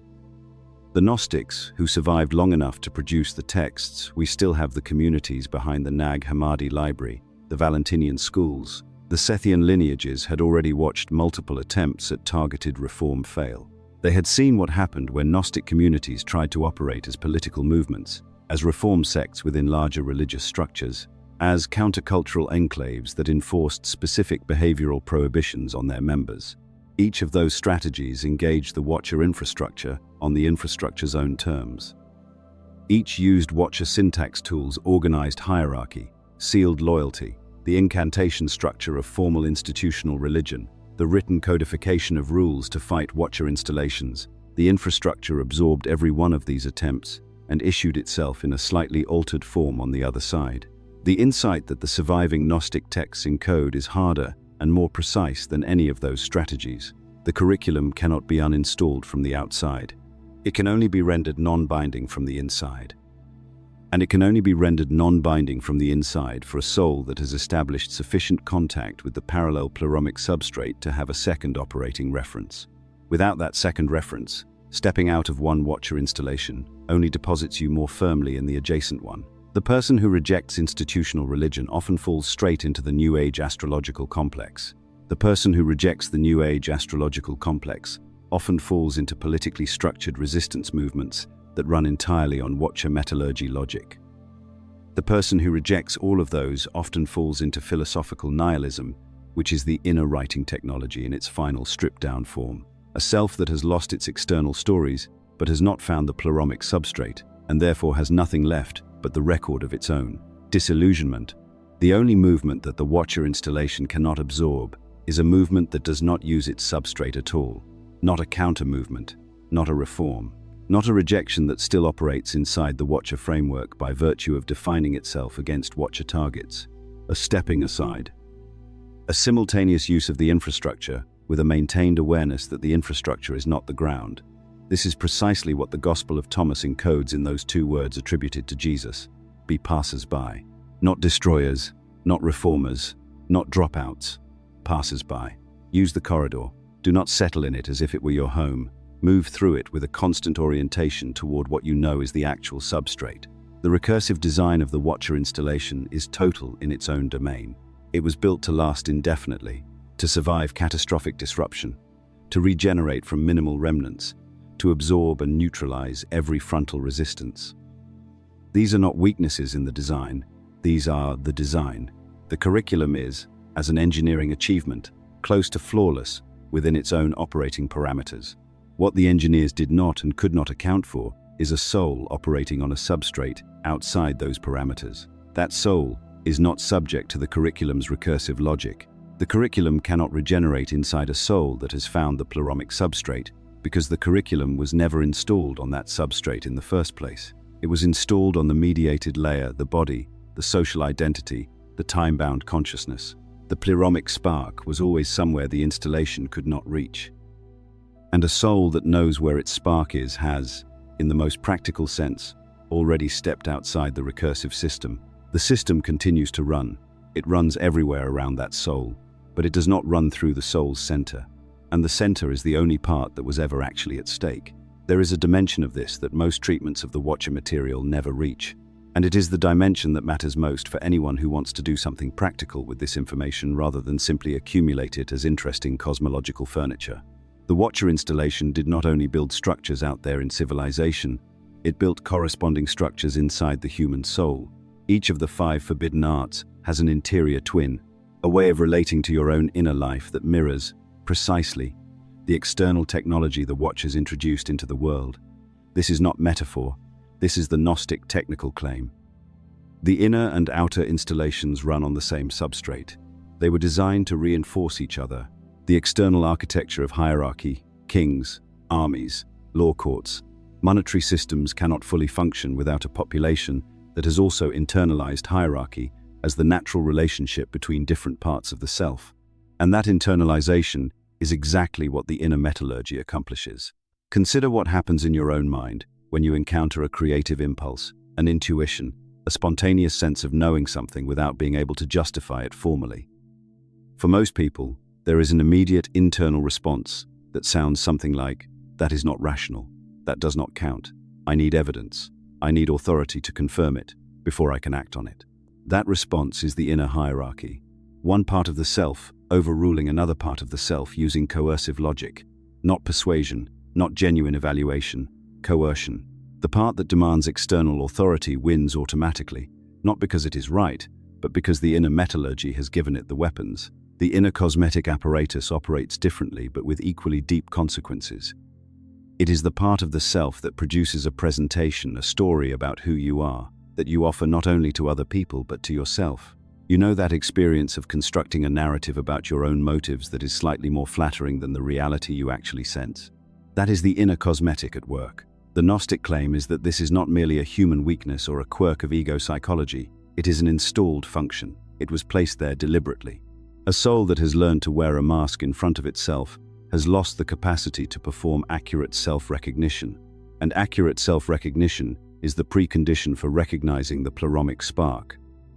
You cannot recognize what is real inside yourself if you have been trained to prefer the presentation over the reality. The inner astrology is perhaps the most pervasive. It shows up as the habit of reading your own past as a fixed deterministic sequence that makes your current situation inevitable. The story you tell about why you are the way you are because of your childhood, because of your circumstances, because of what happened to you, that story, regardless of how accurate it is as a factual account, becomes inner astrology the moment you treat it as destiny rather than as history. The moment the past becomes the explanation for why the future cannot be different, the inner astrological installation has activated. It is binding your soul's perception of its own possibility to a celestial mechanic that runs entirely inside your own narrative. The inner incantation is the technology of self-management through ritualized inner speech, the repeating of affirmations, the inner bargaining, the mental formulas you use to produce or suppress specific emotional states. Every time you reach for a mental phrase to manage your inner experience rather than directly encountering the experience itself, you are using inner incantation. You are addressing some part of yourself the way the Watcher syntax addresses an Archon by name, with a command, sealed with a closing formula. And the part of yourself you are addressing in this way is being trained to respond to commands rather than to recognize truth. And the inner writing is perhaps the most subtle of the five. It is the tendency to rely on stored narratives, memories, labels, self-concepts as the primary source of knowledge about who you are. When you reach into your stored self-concept to answer the question of what you value, what you believe, what you are, rather than encountering the living answer in the present moment, the inner writing is operating. The living soul-to-soul memory transmission, the kind the Apocalypse of Adam suggests human beings carried before the Watcher installation, has been displaced by a library of self-records. The records are consulted, the live transmission is not. 5 inner installations, 5 mirrors of the 5 external ones. The prison is not only around you, it is, in its refined form, inside the way you relate to yourself. This is the layer the Gnostics insisted had to be inspected. Not the political structure, not the civilization, not the church, the inner architecture, because that is the layer where the installation has its tightest grip. And it is also, for precisely that reason, where the most significant disengagement becomes possible. Here is the question that follows naturally from everything that has been established so far. If the Watcher installation is this thorough, external and internal, civilizational and psychological, recursive and self-reinforcing, what exactly was left untouched? What did the Watchers not reach? The Gnostic answer is precise. They did not reach the pleromic transmission, not because they failed to try, but because the pleromic transmission does not operate on any substrate the Watchers were ever given access to. The entire Watcher curriculum, all 5 arts, and all their inner correlates, runs on mediated substrate. It runs on the principle that the medium stands between the perceiver and what the perceiver encounters. A word stands between the mind and the thing it names. A symbol stands between the soul and the reality it represents. A number stands between consciousness and the quantity it measures. A written record stands between memory and the living experience it records. The entire installation is a system of intermediaries, and a system of intermediaries can only govern a consciousness that depends on intermediaries. The pleromic transmission does not use intermediaries. It runs on direct recognition, soul to soul, aeon to spark. The transmission does not require a token, a sign, a symbol, a word, or an external storage medium. When it happens as what the Gnostics call gnosis, not a transfer of information from one container to another, but a simultaneous recognition between two instances of the same substance. The way a fragment of a hologram contains the whole pattern, the way the spark contains the full frequency of the pleroma it came from. The Watchers could not interfere with this because they were never given the keys to the pleromic substrate. They were bilingual between the lower demiurgic world and the intermediate realm, which is why they were useful to the Demiurges project. But they did not have pleromic origin, they had pleromic adjacency. They could perceive the pleromic transmission well enough to design countermeasures against it, which is what the five arts essentially are, but they could not enter it. They could build walls around it. They could not occupy it. This is why the Gnostic texts consistently describe the spark as something the Archons and Watchers harvest around, but never harvest directly. The reality of the rulers captures this in one of its most precise images. The rulers approach the pleromic presence in the human being with intent to capture it, and they reach only a shadow. The actual presence has withdrawn to a level they cannot enter. They rape the shadow. The center was elsewhere, not because the center fled, because the center was never in a location their operating system could address. The geometry of the situation means that the hunters and the hunted are not operating in the same dimensional space, even when they appear to be sharing the same physical body. The body is in their domain, the spark is not. This is a structural fact, not a spiritual consolation, and it has direct operational implications. Because it means that any soul that can make contact with the pleromic transmission even once, even briefly, even partially has made contact with something that the entire Watcher Archon apparatus cannot access. That contact cannot be taken away. It cannot be overwritten by any installed program. It cannot be confiscated by any harvesting mechanism. Because those mechanisms operate on substrate the transmission does not use. The Gnostic practices that have survived into the available texts, the silence, the recognition event, the bridal chamber encounter, the pleromic naming, are all specifically designed to produce this contact. Not to produce information about the pleromic transmission, not to produce correct doctrine about its nature. Contact, direct, unmediated, non-token-based contact between the practitioner's spark and the pleromic frequency it carries. And here is what makes the design elegant, almost shockingly so. Each of the five Watcher arts blocked a specific natural human capacity. The pleromic transmission left, as if in exact response, five specific capacities that function as exits from those five blockages. Five doors the Watchers could not seal because they did not have the substrate to build seals at those frequencies. The recognition event cannot be faked by any Watcher syntax operation. It is its own verification. When it happens, the soul knows it is not a construction. Cosmetics can simulate a face. No installation can simulate the recognition event. It arrives with an unmistakable quality of reality that no produced experience carries. Silence cannot be colonized by incantation. The Watcher syntax requires a medium. Silence is the absence of medium. You cannot perform a ritual in true silence because the ritual requires the mediated structure that silence dissolves. Silence is the one operating condition in which the Watcher installation has nothing to work with. The bridal chamber, the inner encounter between the soul and its pleromic counterpart, is inaccessible to any astrological determination. No planetary position governs it. No archon assigned to a celestial sphere can schedule or prevent it. It occurs when the pleromic frequency aligns, which is a function of the soul's internal state, not of external celestial mechanics.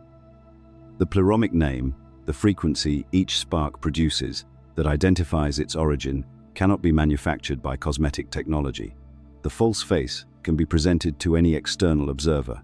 The pleromic name is produced from inside the spark itself, and it carries the actual frequency of its pleromic source. No amount of presentation training can produce it. It either arises from genuine substrate or it does not arise. And the spark's own pre-birth memory, the anamnesis, the unforgetting, cannot be displaced by any written record. Written records displace ordinary memory. They cannot displace the memory that lives in pleromic substrate, because that memory is not stored in the ordinary memory system the writing technology targets. It is stored in the spark. And the spark storage is not accessible to the Watcher-installed external memory architecture. 5 Watcher arts, 5 pleromic capacities that function as exits from each one. The geometry, as the Gnostics understood it, is not coincidental. The exits were prepared before the cage was assembled. The provision predates the prison. Everything described so far has a textual basis. And that basis deserves to be laid out clearly, because the strength of this transmission depends not on the narrator's authority, but on the convergence of independent sources across different traditions and centuries. You should be able to verify this. The texts are available. The convergence is real. The Apocalypse of Adam is a Nag Hammadi text that scholars date to approximately the 1st or 2nd century CE. It is short, barely a dozen pages in translation, and it is almost never discussed in proportion to its importance. It takes the form of a deathbed address. Adam is speaking to his son Seth. He is giving Seth the secret history of what actually happened in the earliest period of human experience. He is doing this because he was there. He is transmitting from the inside of the event. In this address, Adam describes the arrival of what the text calls the rulers and the powers. These beings descend. They bring what appears to be knowledge, what appears to be generosity. And Adam's account makes unmistakably clear that the gift was a constriction. He describes how the original luminous knowledge that he and Eve carried direct, unmediated awareness of what he calls the great eternal God above the demiurge was specifically targeted by the arriving curriculum. The point of the curriculum was not to educate. It was to overwrite. The Watcher arts did not supplement the prior human condition. They displaced specific capacities that human beings already possessed. This is the detail that almost every popular treatment of this material misses. The standard account treats the Watcher descent as bringing something into an empty space, a neutral or primitive humanity receiving technology for the first time. The Apocalypse of Adam corrects this. The humanity the Watchers found already carried a pleromic transmission. The prior state was not ignorance, it was a different kind of knowing. And the curriculum was designed precisely to overwrite that knowing, because that knowing was the one thing the demiurgic system could not harvest. The Apocalypse of Adam closes with a prediction. Despite the scope of the installation, despite its recursive, self-propagating design, the original transmission will survive in a remnant, a small lineage, those the text calls the Illuminators. The Watcher installation does not achieve total penetration. There are always souls in whom the original transmission was not fully displaced. Those souls carry the counter-frequency forward across generations. This is the lineage the Gnostic tradition understood itself to be. The reality of the rulers, sometimes translated as the hypostasis of the Archons, is another short Nag Hammadi text, also undervalued by mainstream scholarship relative to its precision. Where the Apocalypse of Adam gives us the transmission event from Adam's witness perspective, the reality of the rulers gives us the structural picture from above. It describes the Archon hierarchy that took over once the installation was complete. It shows how the human being was constructed in stages, a body built by the demiurge and his subordinates, animated by a soul that carried, embedded within it, a pleromic spark the constructors did not understand was there. The text is explicit that the Archons at multiple points attempt to reach the pleromic element inside the human being and fail each time. The failure is not due to superior human resistance. It is structural. The pleromic spark operates on a substrate the Archon apparatus cannot address. The text gives us the image of the spirit withdrawing from the body at the moment of the Archon approach, leaving what the text calls a shadow for them to encounter. This is not describing a literal ghostly departure. It is describing a dimensional withdrawal to a substrate the Archons cannot follow. The Book of the Watchers, which constitutes the opening section of 1st Enoch, gives us the most detailed catalogue of the curriculum itself. Chapters 7 and 8 are the key passages. Chapter 7 describes the descent, the unions with human women, the birth of the Nephilim, and the initial devastation they cause. Chapter 8 catalogues the specific arts, Azazel with weapons and armor, other named Watchers with enchantments, root cutting, astrology, the reading of the moon's courses, various signs and portents. The list in Enoch is actually longer than 5 items because Enoch subdivides each art into its component skills. But the structure is consistent, a coordinated, multi-domain curriculum being simultaneously installed across human populations by different named agents with specific assigned functions. When you place Enoch's chapter 8 beside the Apocalypse of Adam's account of the same event, a stereoscopic picture emerges. Enoch tells you what was taught. The Apocalypse of Adam tells you why it was taught, what prior capacity it was designed to overwrite. The two texts do not contradict each other. They address different dimensions of the same event from different witness positions. Their convergence is not the result of one copying the other. They emerged from traditions that had no documented direct contact. The convergence means both traditions preserved an authentic memory of something real. The long version of the Apocryphon of John, one of the most important texts discovered at Nag Hammadi in 1945, dated by scholars to approximately 180 CE, contains a passage that most translations and commentaries treat as a minor cosmological listing. It describes how the chief ruler, identified in the text as Yaldabaoth, dispatches specific angelic beings to teach humanity arts that will bind them more firmly to the lower realms. The beings are named, their functions are assigned, and the text states explicitly that the purpose of their work is to prevent human beings from remembering their pleromic origin. This is the closest any surviving Gnostic text comes to a direct statement of the Watcher mission. Read in isolation, it looks like a minor detail in a complex cosmological narrative. Read beside the Enoch material and the Apocalypse of Adam, it reveals itself as an independent confirmation of the same event from a third witness tradition. 5 texts: the Book of Watchers, the Apocalypse of Adam, the Reality of the Rulers, the Apocryphon of John, and the Pistis Sophia, a longer Gnostic text that in its extended passages on the descent of light into the lower realms, describes beings occupying a structural position identical to the Watchers, who bring down a set of mysteries sealed with binding spells that make them difficult to unlearn. The mysteries in the Pistis Sophia, when the text's symbolic language is decoded, map directly onto the 5-art curriculum. Different names, different framing, same installation. 5 independent textual streams, 1 consistent technical picture. This is what the convergence looks like when you lay the primary sources side by side, rather than reading any one of them in isolation the way scholarship has tended to do. The pattern is not vague. The technical claims are not general spiritual observations dressed up in different costumes. They are specific, coherent, and mutually confirming across traditions that had no reason to invent the same infrastructure theory independently. There is a dimension of the Watcher story that rarely gets sufficient attention, partly because it complicates the simple villain framing, and partly because it requires sitting with something uncomfortable about the nature of beings who do serious damage in the world. The Watchers did not complete their installation and depart in triumph. The Book of Enoch is detailed and specific about what happened to them afterward, and the account is, when you read it carefully, genuinely strange. After the operation was complete, after the curriculum had been transmitted, after the Nephilim were proliferating and civilization was taking its installed shape, a quality of despair fell over the Watcher company. The text records that they approached Enoch himself and asked him to intercede for them before the higher realms. They wanted forgiveness. They wanted, in the language of the text, to be brought back. Enoch, whose role in this narrative is remarkable, he is a human being dispatched as an emissary to beings who are higher in the cosmic order than he is, goes before the divine assembly and brings the Watcher's petition. The answer he returns with is unambiguous. No intercession will be granted, their fate is sealed, and Enoch is sent back to deliver this message directly. This detail matters more than it might appear to. The Watchers are not portrayed in this section of the text as triumphant architects enjoying the success of their operation. They are portrayed as beings caught in a fate they came to regret and could not reverse. The oath they had taken before descending the collective binding that ensured all 200 were committed before any of them moved had locked them into the completion of the operation. Even those who, at some point during the work, began to perceive what the operation actually was, could not withdraw. The oath was the first piece of Watcher technology, and it held the Watchers themselves. The Gnostic reading of this adds a layer that the Enochian material, constrained by its theological framework, could not fully articulate. The Watcher despair is described in the Gnostic analysis as genuine, not performed. These were not pure Archons. They were intermediate beings, entities of an order somewhere between the pleromic eons and the lower demiurgic structures.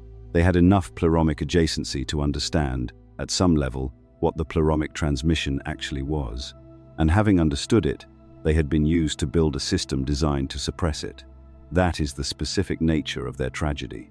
A pure Archon could not have built the Watcher curriculum, because a pure Archon cannot perceive the pleromic substrate well enough to design targeted countermeasures against it.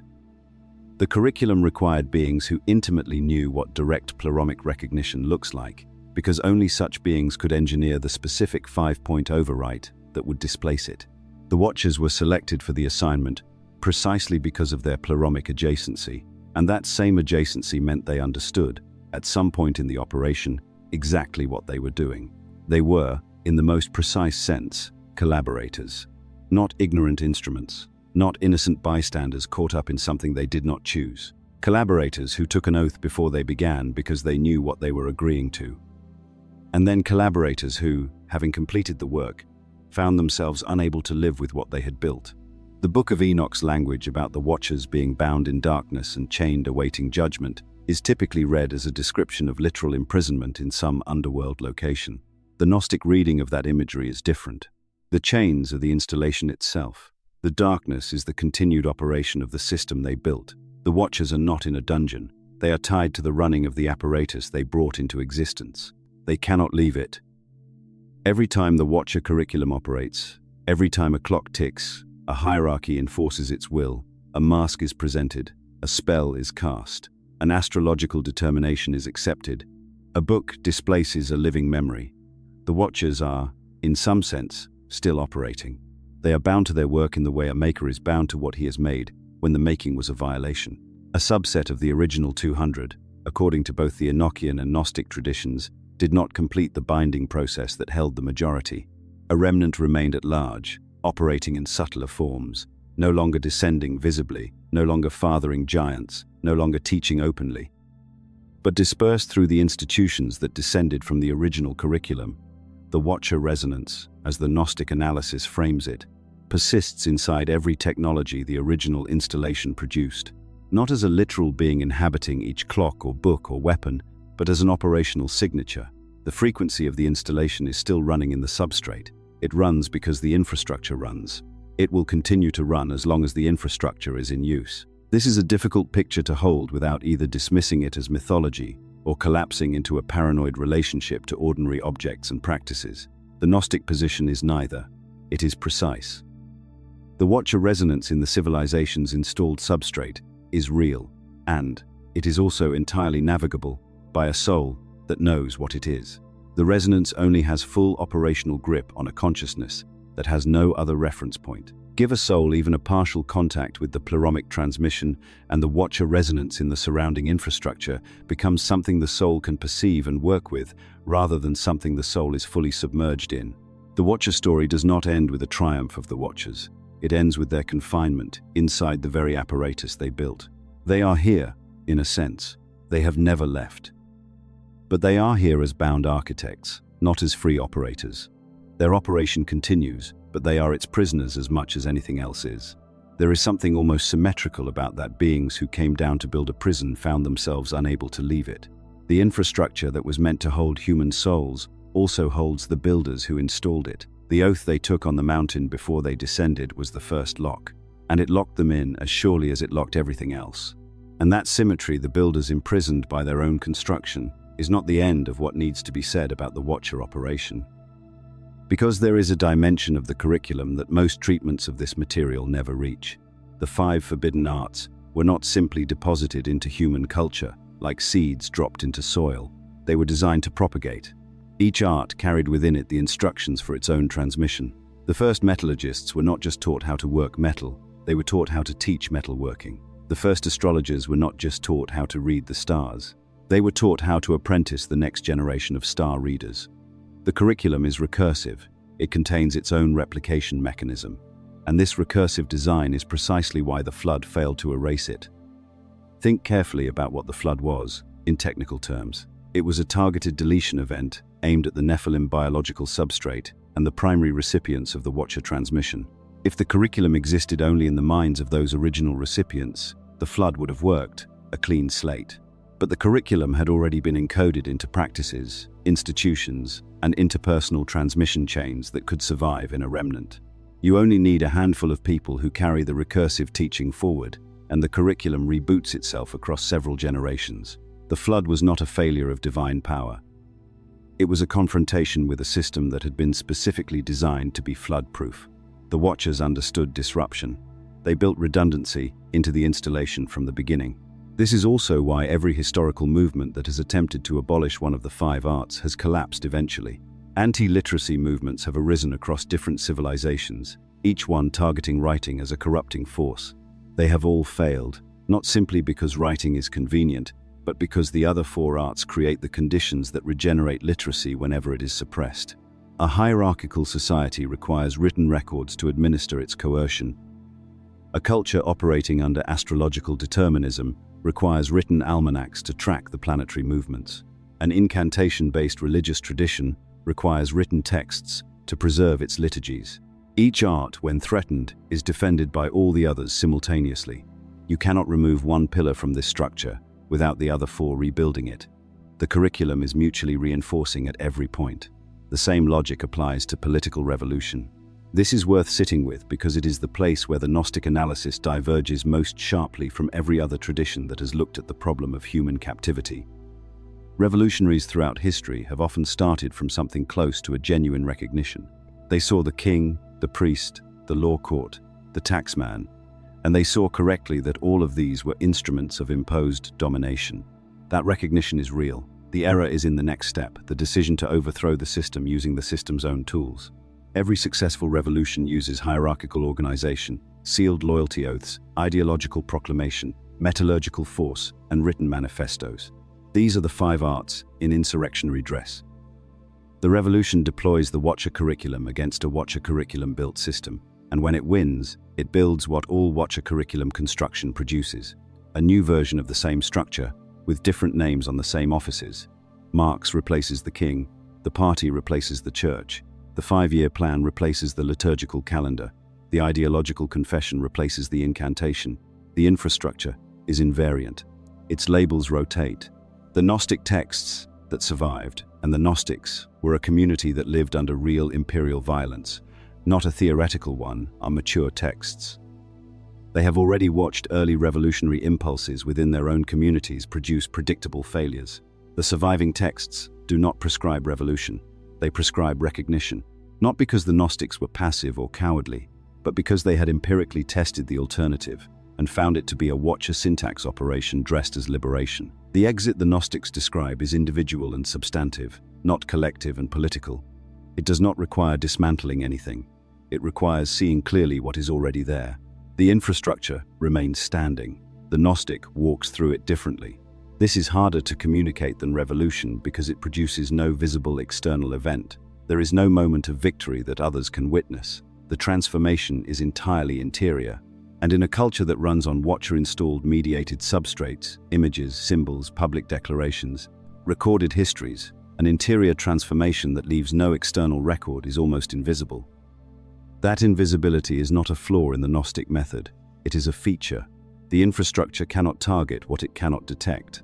The Gnostic exit moves through a channel the Watcher operating system was never given access to, which brings us directly to what that channel actually is, and why the Watchers, for all their architectural precision, could not close it. Here is the thing the Watcher curriculum could not do. It could not install a replacement for something it had no access to. Each of the 5 arts targets a specific human capacity and substitutes a mediated version of it. Metallurgy replaces non-coercive cooperation with coercion technology. Cosmetics replaces direct soul-to-soul recognition with masked presentation. Astrology replaces fluid sovereign awareness of time with fixed planetary determinism. Incantation replaces direct address to the upper realms with Archon syntax communication protocols. Writing replaces embodied soul memory with external storage. 5 targets. 5 substitutions. But the Watchers could only substitute what they could perceive, and there was something they could not perceive at all. The Gnostic term for it is the pleromic transmission, not a doctrine, not a belief system, not a feeling you work yourself into through practice, a substrate. A parallel operating reality that runs underneath the Watcher-installed one. The Watcher operating system runs on tokens, words, symbols, numbers, time markers, hierarchies, external memory systems. Every token is a mediator. A word is not the thing it names. A number is not the quantity it represents. A symbol is not the reality it stands for. The entire Watcher curriculum operates on the principle that the medium always stands between the perceiver and the perceived. That gap, that mediated distance, is where the Archon authority is exercised. Control the token system, and you control what the population can perceive and communicate. The pleromic transmission does not use tokens. It transmits through direct recognition soul to soul, aeon to spark, without any intermediary structure. There is no word for the recognition event in the Watcher vocabulary. because the Watcher vocabulary was designed to describe and facilitate mediated exchange. The recognition event is unmediated. It does not require a symbol because it is not pointing at something else. It is the thing itself, making contact with itself through a soul that is composed of the same substance.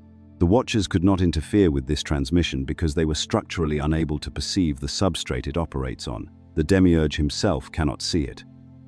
His perceptual apparatus was formed entirely within the lower construction, and the pleromic substrate is not a lower construction phenomenon. This is why Gnostic practice takes the precise shape it takes. The silence practice, not the absence of noise, but the deliberate withdrawal from the Watcher token system. Silence is not a token. It cannot be mediated. It cannot be intercepted. The recognition prayer, not a petition addressed to an entity in a distant location, but an acknowledgement of co-presence with something that is already here. It does not have the three-part incantation structure: name, command, seal. It has no structure at all in the Watcher sense. It is recognition. The breath spark activation. The breath is not a sign. It is a direct biological event that the soul substrate uses as an anchor point. The bridal chamber, not a ritual, not a ceremony, not a mediated encounter, but a meeting between the soul and its higher counterpart in a space that the Watcher architecture has no jurisdiction over. Every authentic Gnostic practice is calibrated to step sideways out of the mediated substrate and into the direct one. To make even brief contact with the pleromic transmission is to realize, not as a belief but as a direct experience, that the Watcher infrastructure is overlaid on something that was here first and will be here after the infrastructure has ceased to function. The contact cannot be erased by re-entering the Watcher substrate afterward. Once a soul has stood on the parallel substrate, even for an instant, it retains the memory of that contact. Not as a written record, not as a stored belief, as a quality of the spark itself. The spark, having made contact, brightens slightly. The brightness is permanent. This is what the Gnostic texts mean when they describe the recognition event as irreversible. Not that the person becomes incapable of confusion or error, but that the spark has been activated at a level the Watcher infrastructure cannot subsequently deactivate. The contact is in the substrate, not in the token system. The Watcher apparatus cannot reach into the substrate to erase what happened there. And this is where the deeper geometry of the whole situation becomes visible. The Watchers built around something they could not see. The prison was constructed around a center that the architects never had access to. The 5 arts are positioned with enormous precision. They target 5 specific human capacities and install substitutes for all 5. The installation is comprehensive, but comprehensive coverage of the perimeter is not the same as control of the center. The Watchers covered every direction. They left no gap in the mediated substrate, and the spark at the center of the human soul remained entirely untouched, because the spark does not live in the mediated substrate at all. It lives in the pleromic substrate, which the Watcher operating system was never designed to handle. The prison is total in its domain. It simply does not extend to the domain where the prisoner actually resides. There is a symmetry in this that the Gnostic teachers return to repeatedly, because it is the structural fact that transforms the entire picture. The Watchers introduced 5 arts to lock the human soul into the mediated substrate, and the pleroma, without any dramatic counteraction, without any visible intervention, left in the human soul exactly 5 capacities that the Watcher curriculum cannot touch. Not 5 arbitrary capacities, 5 that correspond, with geometric precision, to the 5 installations. Metallurgy locked the soul into hierarchy by making coercion technology available at scale. The capacity that answers it is the recognition event, the direct spark-to-spark acknowledgement that dissolves the premise of hierarchy entirely. Hierarchy requires that one being is more sovereign than another. The recognition event between 2 pneumatic souls establishes that both carry the same pleromic substance. No hierarchy can be imposed on a recognized substrate. You cannot rank light by the quality of its source when the source is identical. Once a soul has undergone genuine recognition, the Watcher-installed instinct to defer to hierarchy, or to dominate through it, loses its automatic operation. The recognition does not erase the observation that hierarchies exist. It simply removes the soul's inner consent to be organized by them. Cosmetics locked the soul into masked perception, the habit of presenting and receiving faces that are not the faces of the soul behind them. The capacity that answers it is the pleromic name, not the given name, not the social identity, not the personality structure the individual has assembled from their particular history. The pleromic name is the frequency signature of the spark itself, the specific resonance by which this particular fragment of the pleroma is identifiable to other pleromic fragments. When a soul speaks its true name to itself, and this is an interior event, not a verbal one, no external mask convinces it afterward. The cosmetic apparatus depends on the soul having no reliable internal reference for what a real face looks like. The pleromic name is that reference. Once installed internally, it functions as a continuous verification tool. The soul looks at every face it encounters, including its own socially constructed one, and knows immediately whether it is receiving a masked signal or a real one. Astrology locked the soul into false determinism, the consent to be governed by external celestial mechanics that the Archon authorities operate through. The capacity that answers it is the bridal chamber, not the ceremony described in some of the Valentinian texts as a ritual form, but the interior event. The ceremony was designed to facilitate the soul's encounter with its own higher counterpart, the fragment of the pleroma that has been waiting at the level above the Watcher architecture throughout the entire incarnation. When that encounter occurs, the soul discovers a source of orientation that is not located in the planetary spheres. It discovers what it actually is, rather than what the heavenly mechanics have been inscribed to say it is. No horoscope can govern a soul that has made this contact, because the horoscope describes Archon sphere influence, and the soul has located itself in a different sphere entirely. Incantation locked the soul into Archon syntax communication, the three-part address structure of naming, commanding, and sealing that opens a channel to Archon entities regardless of who the practitioner consciously believed they were addressing. The capacity that answers it is silence, not the absence of sound, but the refusal of the mediated address structure entirely. Silence is the one mode of communication that the Watcher-installed syntax cannot occupy or imitate, because the syntax requires token production, and silence produces no tokens. In silence, the soul is not addressing anything. It is becoming available to the co-presence of something that is already here. The incantation address mechanism depends on the premise that the entity being addressed is elsewhere, and must be reached by sending a vocal configuration across the gap. Silence dissolves the premise of the gap. There is no channel to open because there is no distance to cross. The pleromic transmission is not over there. It is already here, at the center of the practitioner's own being, accessible the moment the token-producing apparatus goes quiet. Writing locked the soul into external memory dependency, gradually atrophying the soul functions that held the living memory of pre-birth, of the pleromic origin, of what the soul actually is beneath its incarnational conditioning.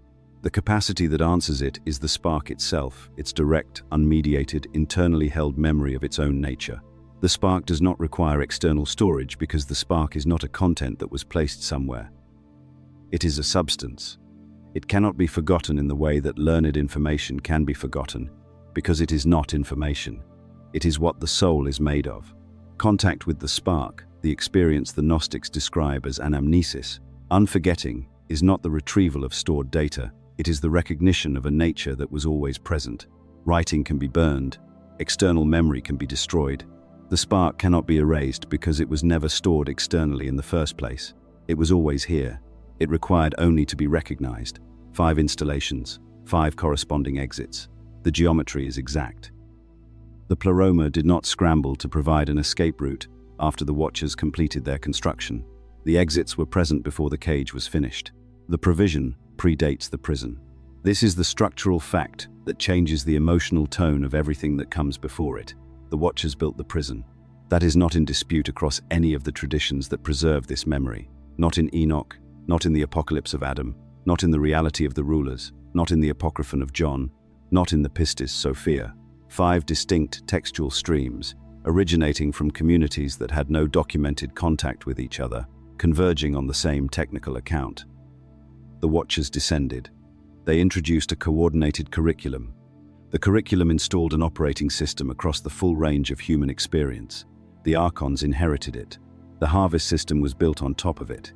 All of that is the historical record as these traditions preserve it.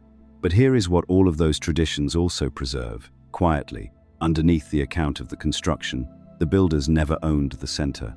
The architects of the most comprehensive soul management system in the history of this domain could not see what was at the middle of everything they built. They surrounded the spark on every side. They installed technologies that covered every avenue of its expression. They substituted mediated versions of every capacity through which it might have recognized itself. And the spark sat at the center of all that construction, untouched, exactly as it had always been, carrying its pleuromic substance through every generation of the operation, without the operators noticing.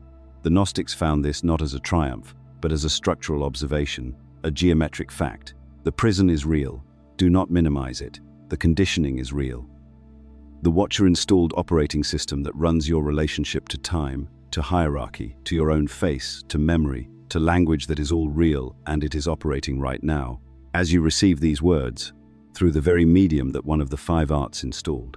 There is something almost paradoxical about using writing to transmit a teaching about how writing was weaponized against soul memory. The Gnostic teachers knew this. They wrote with full awareness that they were operating inside the enemy's medium. They used it because the oral lineage had been hunted, and the written word was what survived. They used the Watcher's own substrate to transmit the counter-information, and they did so with open eyes. You are doing the same thing right now. You are using the mediated substrate language, written or spoken, carried through a technological medium that is itself a descendant of the Watcher transmission chain, to receive information about the mediated substrate. That is not a contradiction. That is what it looks like to operate inside a total infrastructure, while carrying the awareness that it is not the ground. The Gnostic does not exit the infrastructure. The Gnostic walks through it as a passerby. That phrase from the Gospel of Thomas, "Be passers-by," is not an instruction to detach emotionally or to become indifferent to life. It is an operational instruction. Move through the Watcher infrastructure as someone who knows it is not their home. Use it. Participate in it. Pay taxes inside it. Raise children inside it. Work and eat and sleep inside it. But do not settle into it as if it were the ground. The ground is somewhere else. The pleuromic transmission is somewhere else, and you have access. The discernment the Gnostics cultivated is not paranoia. It is not a constant state of alarm, in which every clock and every mirror and every written word is treated as a live threat. It is simply clarity, seeing what is what. The clock is a Watcher-descendant timekeeping instrument. It is also a useful tool for navigating a world organized around shared temporal reference. Both things are true simultaneously, and holding both is what discernment looks like in practice. What discernment removes is not the use of the tool. What it removes is the unconscious consent, the automatic surrendering of sovereignty that happens when you use a tool without knowing what it is. That surrender is what the Watcher curriculum was designed to produce. Not a dramatic enslavement, not chains visible to the eye. A gentle, pervasive, continuously renewed unconscious consent that is so embedded in ordinary life that it cannot be seen from inside the ordinary operating frame. The whole operation depends on remaining invisible. The 5 arts are presented as gifts, as conveniences, as the obviously correct way to organize human experience. The prison is presented as the world. The furniture is presented as reality. And most of the time, for most souls, it works. The operating system runs without interruption. The energy flows out. The spark dims. The death threshold approaches with the spark too faint to navigate it clearly, but not always. The apocalypse of Adam closes with a prediction. The original transmission will survive in a remnant. There will always be some souls in whom the overwrite was not complete. Some souls in whom the recognition event surfaces despite the full weight of the Watcher installation pressing down on it. Those souls are the continuing Gnostic lineage. Not because they are special in some cosmological hierarchy. The Watcher curriculum itself is what produces hierarchical thinking, and the Gnostic who begins to believe in their own specialness has just activated the inner metallurgy. They are the lineage because the spark in them is awake enough to ask the question. Ask the question. Carry it. Let it move through every assumption you hold about what is solid, what is yours, what is given, and what was installed. The Watcher infrastructure is total, and the center it was built around is yours. It always was. The architects never reached it. They never could. The prison contains you on every side, and it has never once touched where you actually live. Not everything you were handed belongs to you. But what is actually yours, nothing that was ever built can take it.